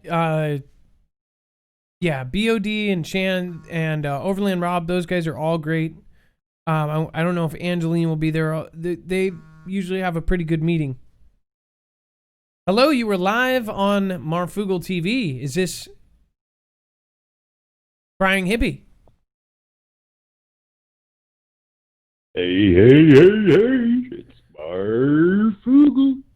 Going, brother? Hey, what's going on, man? Haven't heard from you for a while. This is Crying Hippie out of Toronto. Sound weapons and frequencies. Toronto. What's going on with this? Yeah, bro. They have a long time ago in the Navy, man. They made like this sound weapon that would go underwater and make waves, and basically just shot sound through the water. They found out like it basically puts a wave force that can crack hulls of submarine ships. That was way, way back in the day, man. So they've advanced that to today, where they can physically have this weapon honed in. You know, the microwave weapon. Yeah. How they can what microwave people with heat. The same thing with the sound with that microwave thing. Forget what it's called. I think it's called LRAD or something, but they can just heighten the person on a monitor or a whole crowd on the monitor and send the sound down to them. But with the sound, they can do it like a truck hitting somebody, like going 110 miles an hour. They can have the whole crowd feel that, or just one person feeling it, or they can have it right down at them to like a poke, like you feel someone just lightly poking you on the chest, like just poking you, going, "Hey, man." You know, with the other parts of the sound, they have where they can do the sound to your skull without any you don't have to wear nothing, man. And they practiced this in California, man. A lot more. They didn't practice it; it was a test thing in California. Like, man, 15 years ago, it was some ad that people were driving up to it, and they could hear the sound while they're seeing the ad before they're even at it. And then when they're driving past the ad, the sound is still the same. And then when they're past it a certain amount, boom, it just stops. And it was that technology. And then they had to take that ad down. I don't know if some of your listeners might remember that. Well, so you're talking. You're kind of talking about skull to voice. And they did it in the. Are you talking about voice to skull technology kind of thing? That's just one. That's just one part of it, that they can put sound into people's head with voices and stuff like that, and they can have the actual sound pinpoint and hit you like you're feeling like you're being hit by a tank going 100 miles an hour, or you could feel like someone's just lightly poking you on the chest. The sound will do that. I've talked about this before when we talked about the 7D holograms that they can make and generate that you've seen like in shopping malls in China with the whales and all that stuff coming out of the floors, right? These holograms, they can appear anywhere. So they could have like a soldier just appear right beside you in a hologram. Use the sound to have him actually touch you. So when he puts his hand on you, you're feeling sound. But you're looking at a hologram. You don't know the technology, but you're feeling it. And that's the technology behind it. It's sound. And they can use that same sound to take you right off your feet and send you like 50 feet back. You know, it's just like that LRAD system or the microwave gun. It's the same technology, but it's just different because it's using heat and it cooks you internally from the inside out. And they used this stuff, man. They used it in the Middle East. There was like corners that were coming forward and saying that soldiers were going crazy in the field, hearing sounds in their heads, being touched, being swept off their feet, and other guys, this is like legit, being burned from the inside out. They're being cut open, like it's all legit. All these corners in Middle East, Iraq, Iran, Afghanistan were all complaining about this. It was like a war crime thing. I mean, there's no way this is normal. Even in armored vehicles where only the little tiny windows are, the weapons would burn where the windows are. So that spot where the windows and the skins were exposed would be burned from the inside out. No, some of them didn't have burn marks on the skin on the outside, but the inside, when they cut them open, they were charred, like barbecued. And if they were exposed long enough to this machine, the microwave gun that you guys know about, they turn like crisp, right to a crispy piece of bacon. So the sound stuff they have today, with why I brought up wrap it up quick, why I brought up the voice technology is The cell phone stuff that they made everybody do the national update. Now everybody can receive an alert from the government on their phone. They can use that to put in a frequency out. And you can Google it right now. Frequencies that kill humans, frequencies that kill animals, frequencies that kill birds. It'll tell you the megahertz and everything. It's right there. So they could do this with a cell phone and just put out one alert to a certain group, like their own enemies, to their own cell phones, and all of a sudden, next thing you know, these people are dropping like flies. And that's what Putin said. He said, one of our new technologies, you won't even know it, but your whole country can drop like flies. He didn't say like, he said they will drop like flies. Okay, so... And that's what's going on right now. Everyone's pushing Iran. Do you guys know exactly what he's talking about? So, Crying Hippie, we talked about that, how Putin said... But, so, did you also... What do you think that they were talking about when they did that that other one? The other day he said that those 5 gentlemen died designing a weapon that has no equal. And then you're also talking about a different thing where he said... We have something that can basically drop all of the American people like flies. So you think that that's a sound weapon? Like flies. And then before that, frequency weapon. Frequency and sound are the same, but sound you hear it. Some frequencies you don't even hear it. Like those, what do they call them? Binaural beats, where you might see, oh yeah, listen to this, it'll help you sleep, or listen to this in notes, it'll help you study, and other ones you listen to them and you feel drunk, other ones you feel high, other happy, other ones can make... People are putting those beats and binaural beats in their videos. So it's in music in the background, you don't even know, and you're listening to it, and you don't even know why you're feeling all happy and excited when you're listening, or you're watching that TV show. Or if it's about sad stuff, they want to make people feel sad at the moment because someone just died. They can play the binaural beat that makes you feel sad. Some of these frequencies you don't even hear, man, but it's still like a sound coming through. Yeah, the sound thing I really wanted to bring up because I talked to you about this last year, man, about how they can make the sound hit you and like a sound wave. They can make it feel like someone just tapping on your shoulder, or it'll feel like literally a truck is hitting you and your body reacts to it. Fly back like 100 feet, like you're being hit by a truck. Yeah, and it's old technology because the Navy's been using it to destroy enemy boats and break up their hulls. Like, I think it was in the 40s or 50s they were doing this sound tech stuff. Well, Crying Hippie, we're a little bit past time, but thank you for calling in about this specifically. I want to do a whole episode on the sound ADS. One of the big things is that the ADS, active denial system, is the same kind of thing. This is millimeter waves. This is just the same thing as 5G, only a little bit off, different frequency. So I've seen people talking about the 5G being used as a weapon like that, but I'm pretty sure it might be different tech than the LRAD and the sound and all that, or the gun. I forget the name. But yeah, dude, with everyone pushing right now, China and Russia, Afghanistan, all these other countries said anyone touches Iran, we're going in. So that was years ago. That's what's being pushed right now, and they know it's suicide, so they wouldn't do that. So if that's in the news and something happens, it's only going to be used as a ploy for some other agenda. You know, they're going to say this happened over here, so we got to go over. Just like they said all these bombs fell over in Israel. You know, he was poisoning the people, and time after time after time. Well, Crying Hippie, guilty, like it was just bullshit, right? You've been, yes, I completely agree with you, but I will say you've been around longer than almost any other viewer, and you just said every filter word in the book that I spend the entire show not trying to say.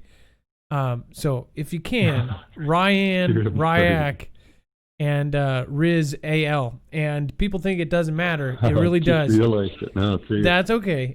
Crying Hippie, you're one of my favorite callers, and definitely my favorite from Toronto.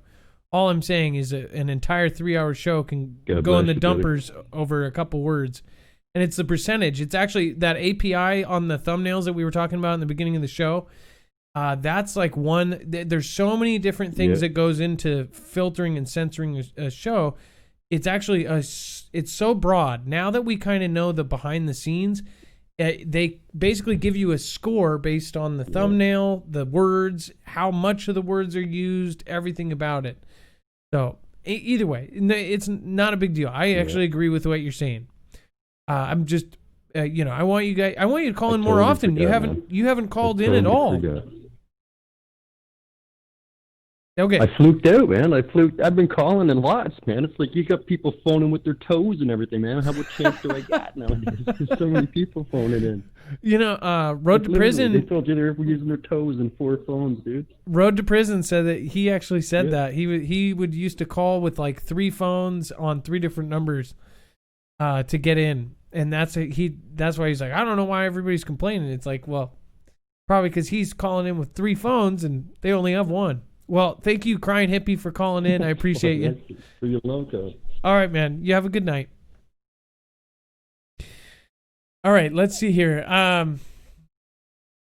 Up next, we've got Shooty McBooty. No, I Crying Hippie's a funny guy. Love his attitude. Kara or Kara? Oh, and Kara or Kara? Hey, it's Kara. Okay, I ask you Okay, I'm not every too time. loud, am I? No, you're good. More details on projects Pogo, Zephyr, and the AI program. Yes, and Sounds Zephyr. interesting. Okay, I'll pull and up I'm the going to article. let you read so that I don't say any of the boo-boo words by accident or anything, because I don't know exactly all of them, how to pronounce it. Just but if you go to any the Middle site East and state. you scroll down, Got it. okay, you might want to scroll down so you don't have any API thing or anything like that go on from the title. Okay, what am I looking But for here? when you scroll down to where it says, I think it starts with the specific details.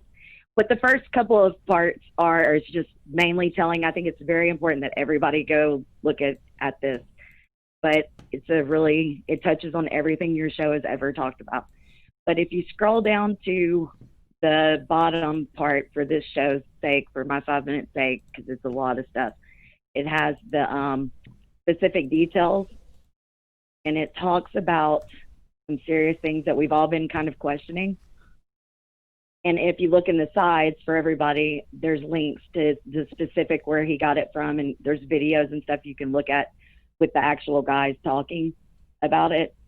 But I thought the most interesting thing to me was at the number 8, maybe. Okay, so number 8 says, Tom told us he trusted David and came to respect him, and he says he misses him and was devastated to learn of his passing. I'm super confused. Okay, now. you're too far. You need to go to specific details on Project Zephyr and Pogo and Zephyr and the newly revealed AI. And then go to number 8. Okay. It talks about a bunch of stuff. Okay. That's just more or less proving who they are. The part you were reading. Okay. It says Tom said, quote, in the future, people will be online so much that your physical relationship with a person will be much smaller part of that relationship. He said that the long-term plan is to get everyone so connected to the internet that people won't physically meet up anymore. He said Israel and U.S. government want this because it gives them so much more control, because now they can just eliminate people, create new AI versions of them, and people won't figure it out unless they physically try to track them down and can't find them. Okay, and then if you keep on going, it talks about everything, like the fires, the power outages and all of that. And I think from what I understand from researching, this was all talked about way before any of that happened. It goes back with all the archives, I think, until April. Okay, But so there's a lot to unpack here. This is most It's definitely a lot something we can to read. And Dex is here too. He's gonna put this on the website. So if you guys even want to go to it before the end of the show, by the end of the show, it will actually be on there.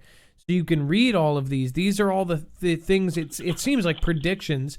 Here's 19. So let's It's actually not. It's what it's talking about is their plan on how they plan to, the Goldberg guy plans to facilitate, or says that they're planning to facilitate things through the power outages and things like that to get us used to it.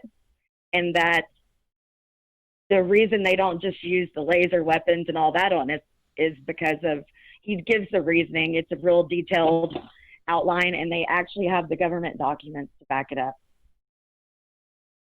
So just to give you guys an idea, in the links. Just to give you guys an idea, number 19 says, we asked for further details on power outages.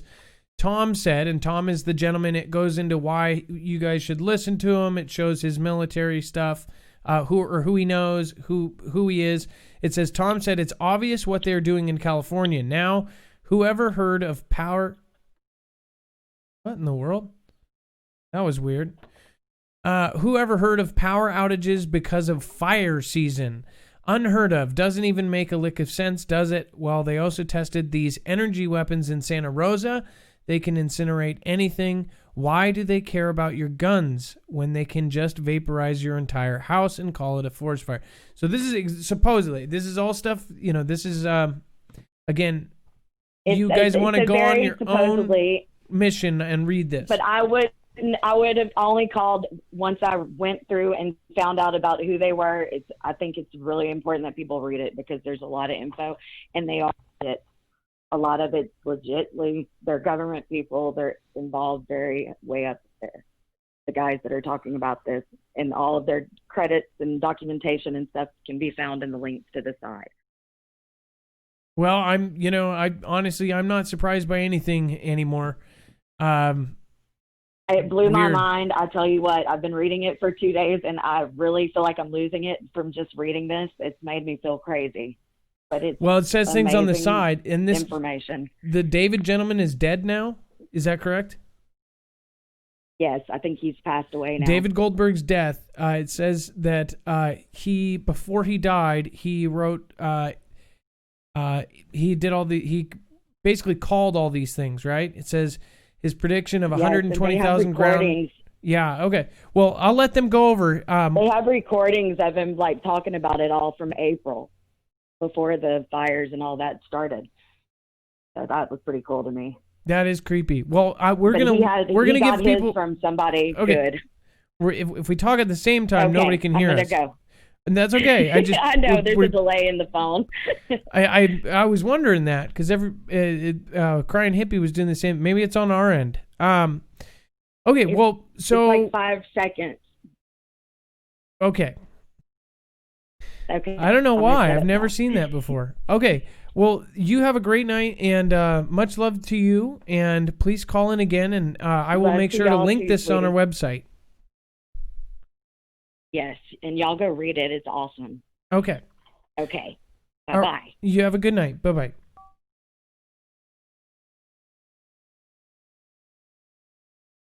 All right. Up next, let's see here. Michigan Woodsman. Let's see here.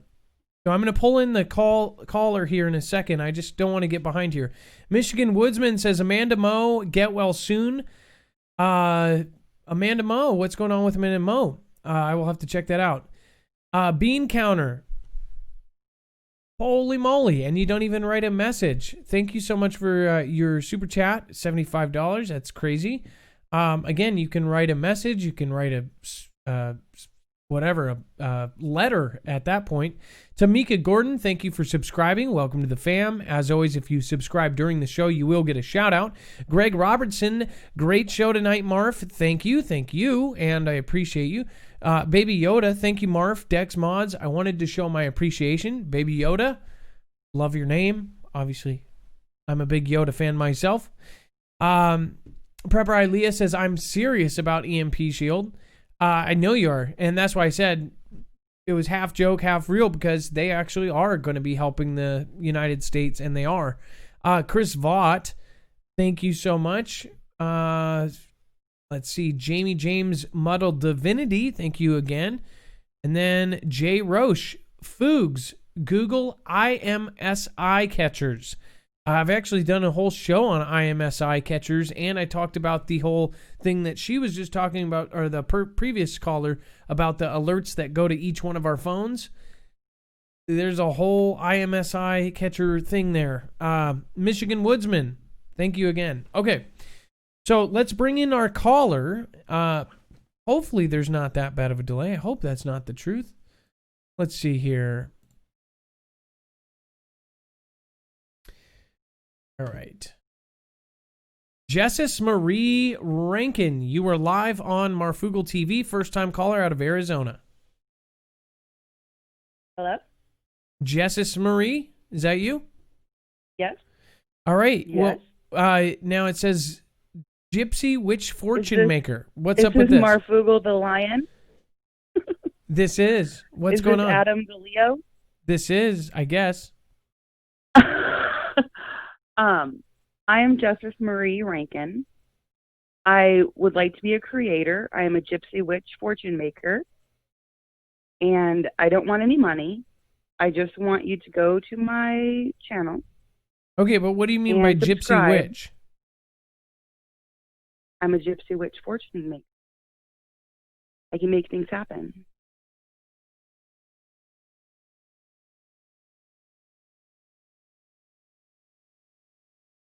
All right. Up next, I'm sorry. I don't support that kind of stuff. Apologize. What we will do is we'll link her channel. If you guys want to go check it out, you can. I don't do the Gypsy Witch stuff. It's just not my thing. Let's see here.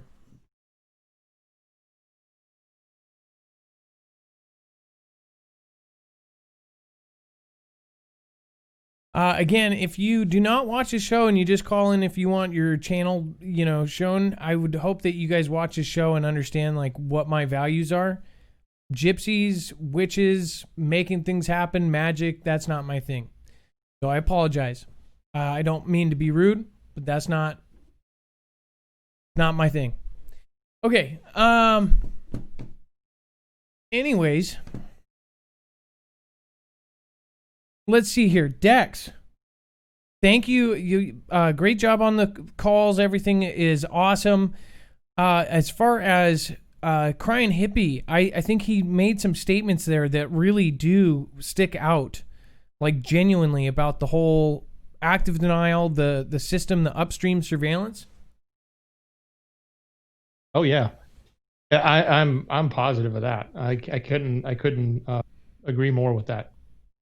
So as far we were having difficulties with our phone system tonight. So sorry about the delays. I think even some people that were trying to call in couldn't even get through. So we were having some sort of technical difficulties there. I'm not sure of what. Well, it almost seems.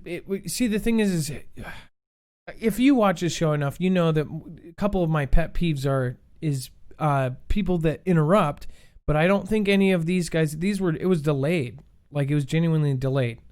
I'm a very and that's weird, patient person. It wasn't delayed. Yeah, it wasn't delayed at all when I'm talking to him. Everything was fine. And then when Crying Hippie called, he kept saying that he was getting like these 2-minute silence of nothing before the phone system would actually give them any sound and tell them that they were on. So I think a lot of people may not have been calling in or thinking the line was dead. We didn't have a lot of calls. It was obvious that something was wrong with the call system because every night our phone system was blowing up. Something's up. Well, you know what telecoms. it said on the thing? It says VoIP calls unavailable, and it was making some weird things. It gave me some weird notices. I can't stop thinking about. I really do feel bad, but just so you know, like I can't do the Gypsy Witch thing. I don't do that kind of stuff. So it's not. Yeah, I get it. I didn't know what it was other than to be rude. Story about I feel really bad. Meeting Jesus. So yeah, totally understand it from your perspective. I just, you know what I mean? I just don't. That's something that I don't cross that, and it just now I feel really bad and just sets it off. I don't want to bring people to the gypsy craft. I don't. And it's nothing against them. Like anybody's welcome to do what they want to do. And if you're into that, that's fine. Just, I'm not gonna love mob witchcraft. I guess, you know, if you watch the show enough, you might know.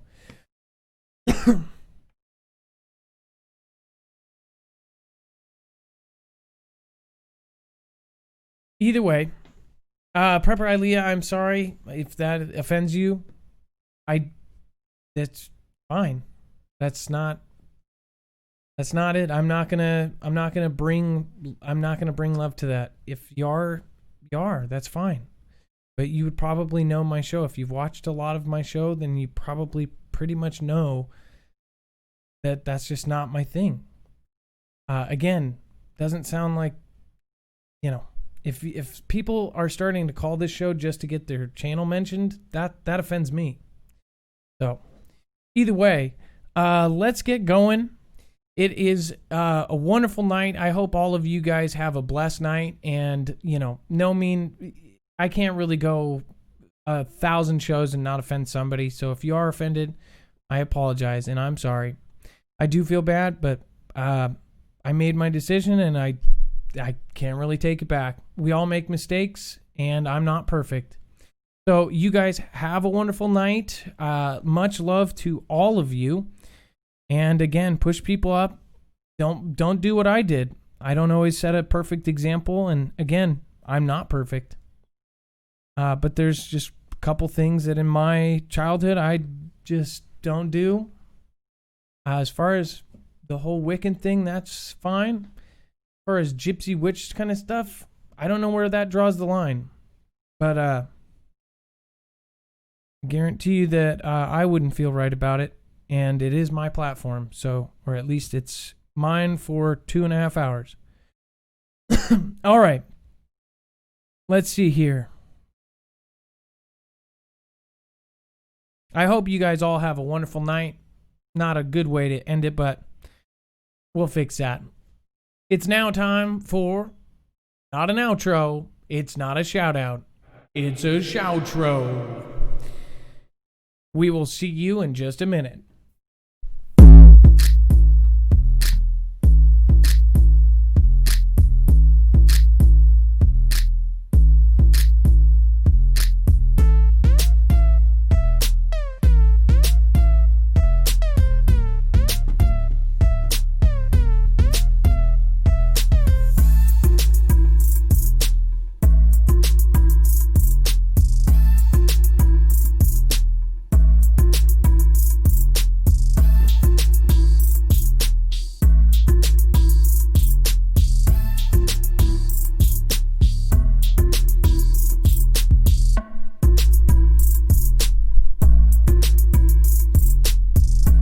Want to wish all of you guys a happy Thanksgiving. I hope you have a great night.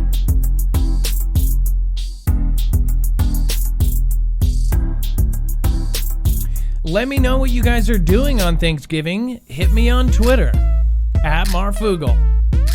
In fact, hit me anyway over at Marfoogle on Instagram.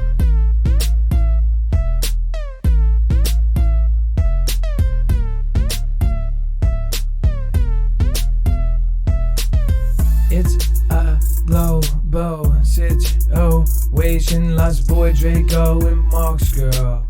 Whitetail and Boss girl. Hey, Swarm News. Georgia Monreal and Trisha Bogle.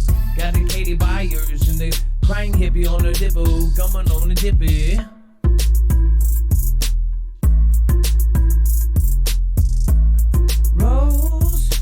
Rose Vanessa.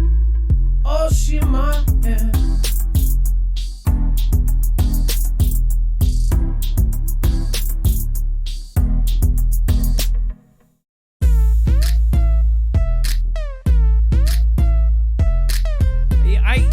You just feel it. Sometimes it just screws up your vibe. And you just gotta brush it off. You just gotta get it off your chest. I don't do things like that. I don't do things like that. And I don't like pushing people down. Don't like talking shit now. But I'm sorry if I offended you. It's okay. I'm not perfect. But I don't play with them Ouija board things and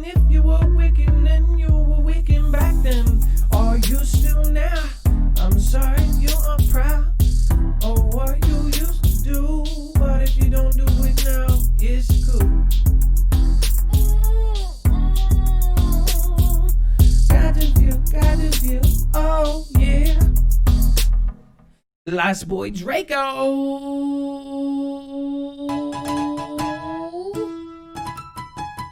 All right. Breathe.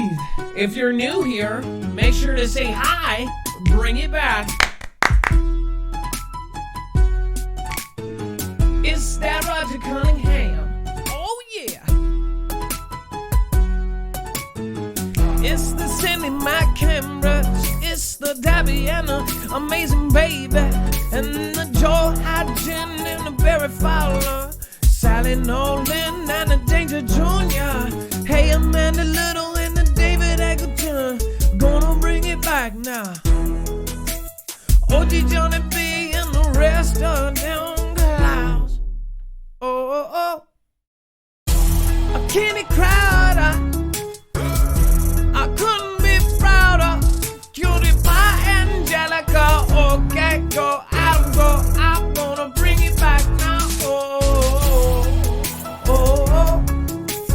Sweet Jenna, I just woke up and I'm gonna bring it back down. Do it all day. Baby, Aaliyah, I love you, okay. Shouldn't have known it, but it is too late. Richard Barber and Abel by day. I'll give her another chance on the next one. Be my bulldog, you're all great. Hey, Cheryl Barger. Hey, Linda Forrest. Hey, MG Toa. Forever. Infinity woke unknown. Hey, Gary Ray, they doing on y'all. Gonna drop them Sally Knows Truth Mom. Gonna get them Connie. Isley, Patrick Lee, Kelly B. Oh. Got them grind hippies. Pedro Cruz. I've got that Chestina. I've got the caffeine. Gotta bring it back now. Do it. Oh. Got that Jenna Patton. Got that Bottom and the LKYD, LGY, Susie Q, and Cali Chuku is here. Just like Kilroy, Sam, Amma, Ellis, Rosa, Vanessa, and the rest is history with the Beverly McGovern. Gonna bring it back now to go to find Angelica. Hey! I'm gonna bring it back down. Reading the gospel and thank you so much. I'm gonna bring it back like a Lindsay Ray.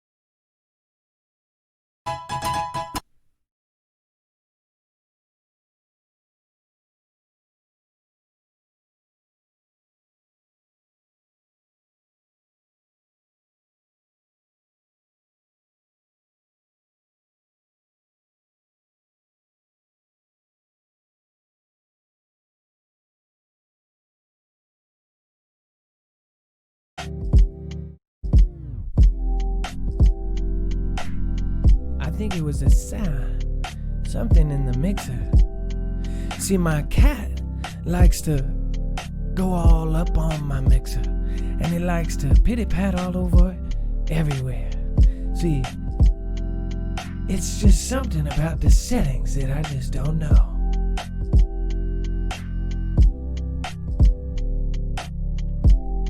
And if you just don't know, then them big calves gonna let you go. And you've got that Patrick C.Y. walking down and gonna get them hip chicas. 'Cause there's only one hip chick. And it's Tacky Son hanging out with Bobby Thaxton. Or is it Thaxton?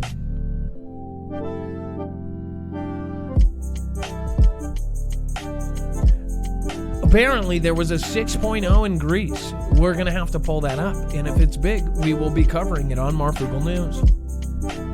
We will be covering it on Marfoogle News Offbeat. But somebody loves the beat. Renee Thomas, welcome. Love your show. Make sure to check out Renee Thomas. All you have to do is click on her name and click go to channel. Baba Araya Magic. Barry Fowler, how are you doing? Zenato ZZZ and Debsy. No, but I set a bad example. I'm one to talk. And if you are so rude, then you shouldn't listen to me. Teresa K, safe travels to everyone who is going. And save yourself, sheeple. The thing is we can't always leave a perfect example, but we can try. And we can apologize when we don't.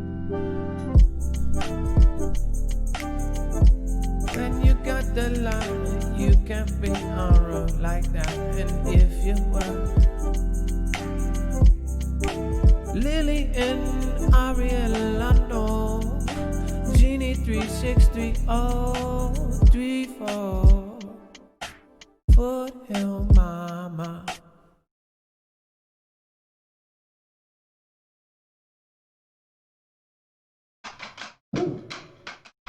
Oh, you know what I forgot to tell you guys? You have to make sure to check out marfooglenews.com and get all of the deets.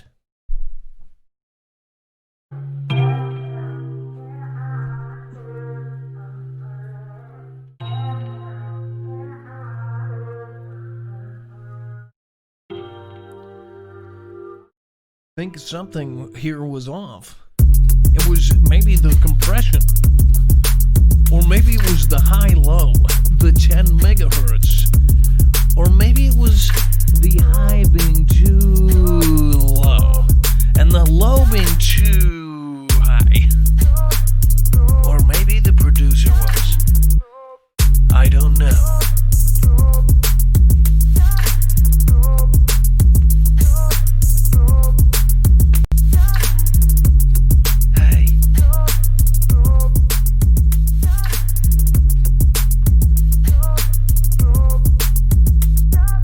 Why is it so loud? I bring it right back and I do it again. Hi now. What do you do when you can't do it?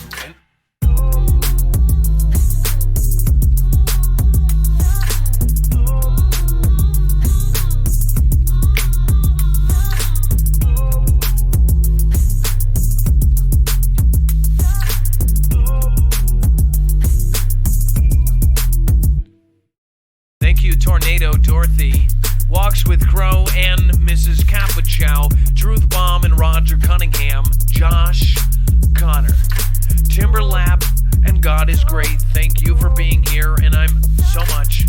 Ty, the Watchman show is getting a little bit stupid. Oh, somebody just hurt my feelings. Brenda Safeske, you're okay. And Whitetail 7 is about to say something.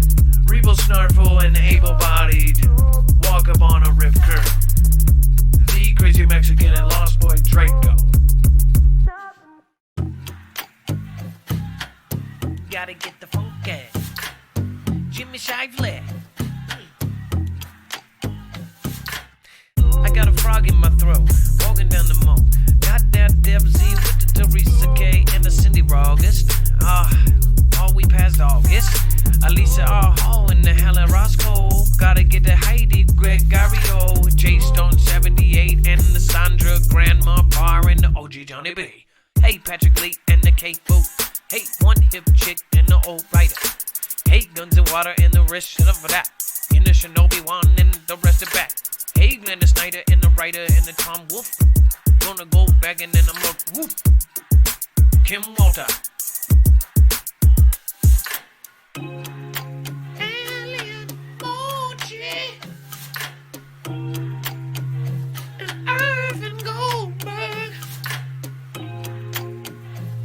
You've got marks, girl.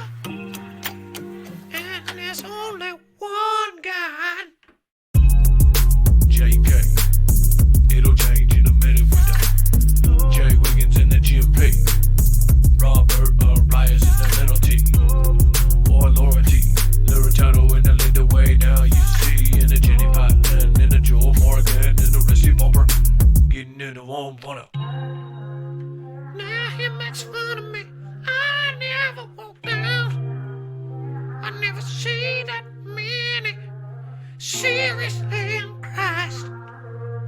You got that funk, you crazy cry all day. A small stone.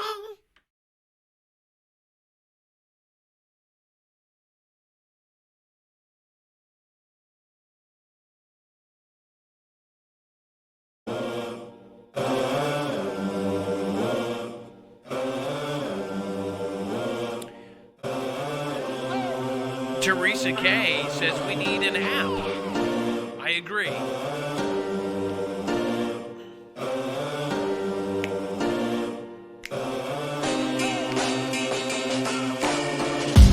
spooky fast shake it off. Shinobi one in the market corner. Gonna go background and you know it's popping off. With the David Eggleton. David Eggleton. Whitetail 7 access throw Christ. Gonna bring it and we twice as nice. Amazing baby, never lazy. Gotta work twice as hard to get the NATO. Say. Gonna bring it back. Names are going fast enough to see them day. Need the next line, but it's not going fast enough. Until late now, we got the CG plays. Guns and water in the free when the day free men and the Lisa all need a patent. Cable in the main feature landscape. Bring it right back like this is Memphis.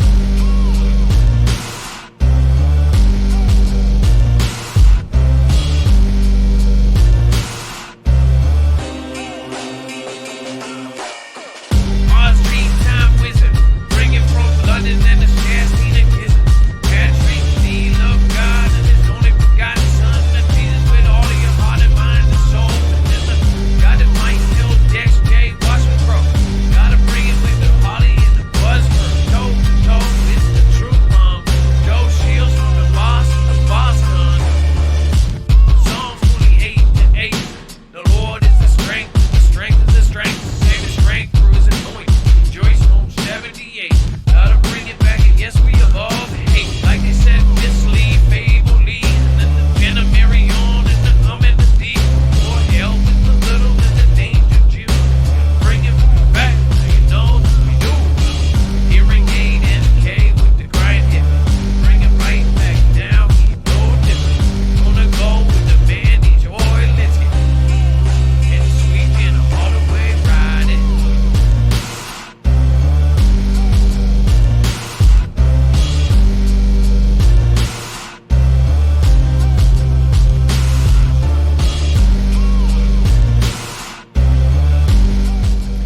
One thing you learn is you can't always please everybody. Unfortunately, what happens?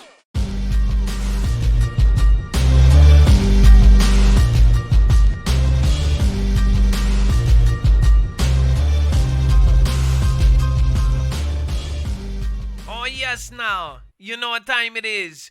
If you know what song this is, make sure to go put it right there in the chat now.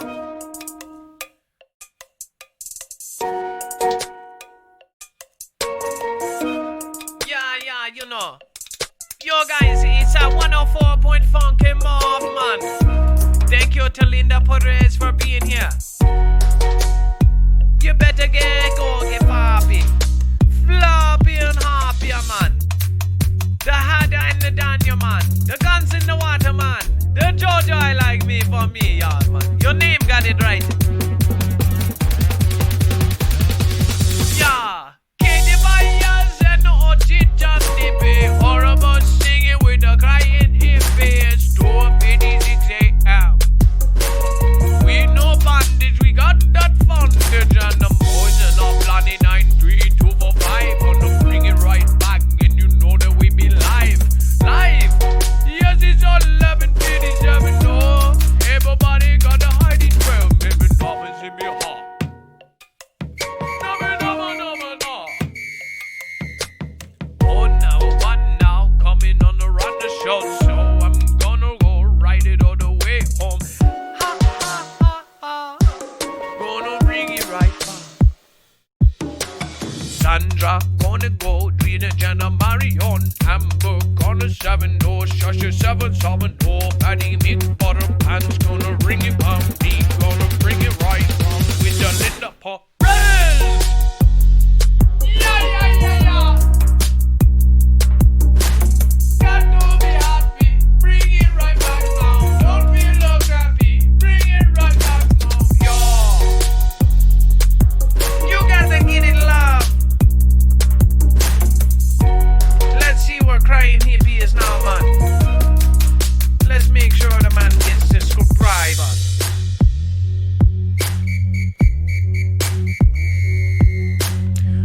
make sure all of the callers' info is over on MARFOOGLEnews.com.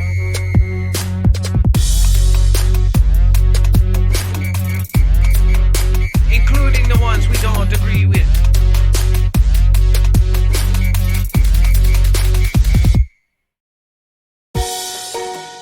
One to the T to the 4, 5. You know this show is always freestyled and live.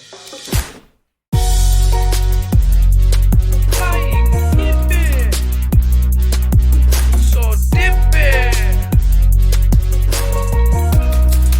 Now you know. Looks like he gained about 70 subscribers, man. No, about 50. I'm really bad at math. Inside joke.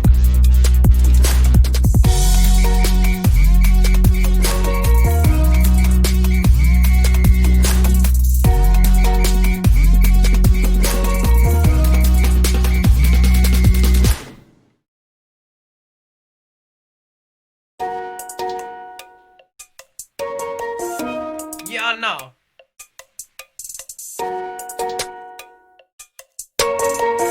Yeah. Time I feel it, the dolphin in the sea, rolling in the waves, floating with the breeze. Got my sunny shades on, play my favorite song. Thankful for the charm, life rocking in my phone. I am looking for attention, I don't need the extra tension, cause I'm in the fourth dimension. Trapeze high in suspension. Now don't bother with the haters, cause they all be imitators. Real life manipulators, get it back up and see you later. I like me for me. I'ma be what I'ma be. I like me for me. I am who I wanna be. Don't need no apologies, just peace and serenity. No to the jealousy, Wonder Woman identity. I like me for me. I like me for me.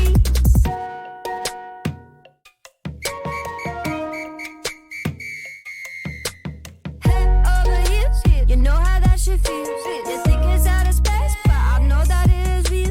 Sipping Tapo Chico, La Coca Puerto Rico. Liquor dance, waterfall, anywhere that we go. I am looking for attention, I don't need the extra tension, cause I'm in the fourth dimension. Trapeze high in suspension. Now don't bother with the haters, cause they all be imitators. Real life manipulators, get it back up and see you later. I like me for me. I'ma be what I'ma be. I like me for me. I am who I wanna be. Don't need no apologies, just peace and serenity. No to the jealousy, Wonder Woman identity. Diana Quiz Day, thank you for following. Nicole York, thank you. Sunday Simpson, AI with human DNA. Kids frozen in space. Then you have Bean Counter. Thank you, I appreciate that. Shinobi Wan. Bean Counter says, make a DVD and sell it to raise funds for channel. Can I get a second? Shinobi Wan, thank you. From New Zealand, says, we will survive. Keep our kids. Give our kids a fighting chance as Super got it, $5. Thank you. Nikki, enjoy Turkey Day. Patrick Lee, you stayed true to the good Lord, Adam. Thank you. Cutie Pie Angelica, thank you, I appreciate that, from Canada. Patty Chapman Lawrence, Adam, you did the right thing, don't apologize for doing the right thing. Diana de la Garza says, don't apologize for your beliefs. Nick B says, she was pretty brave though, good or bad. I agree with that.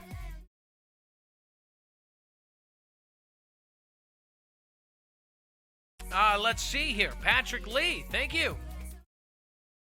Nikki, thank you. Thank you all.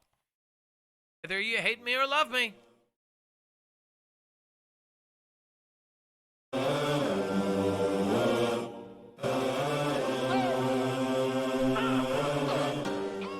All right, you folky smokes. I love ya. I wanna be ya. I'll make sure of it. Be safe, be prepared, and I'll see you tomorrow. Marf out. You want to know what's going on? What's really going on when it happens? Go to MarFoogleNews.com and get Marfoogle alerts along with a Discord invitation where you can find your local state group and get together with the Foogle Fam. You'll find fast friends where you'll share prep and intel, and there's even special groups for former and current military. But don't try and steal the valor of those who have really served. It won't go well for you. The Marfoogle Fam is waiting for you.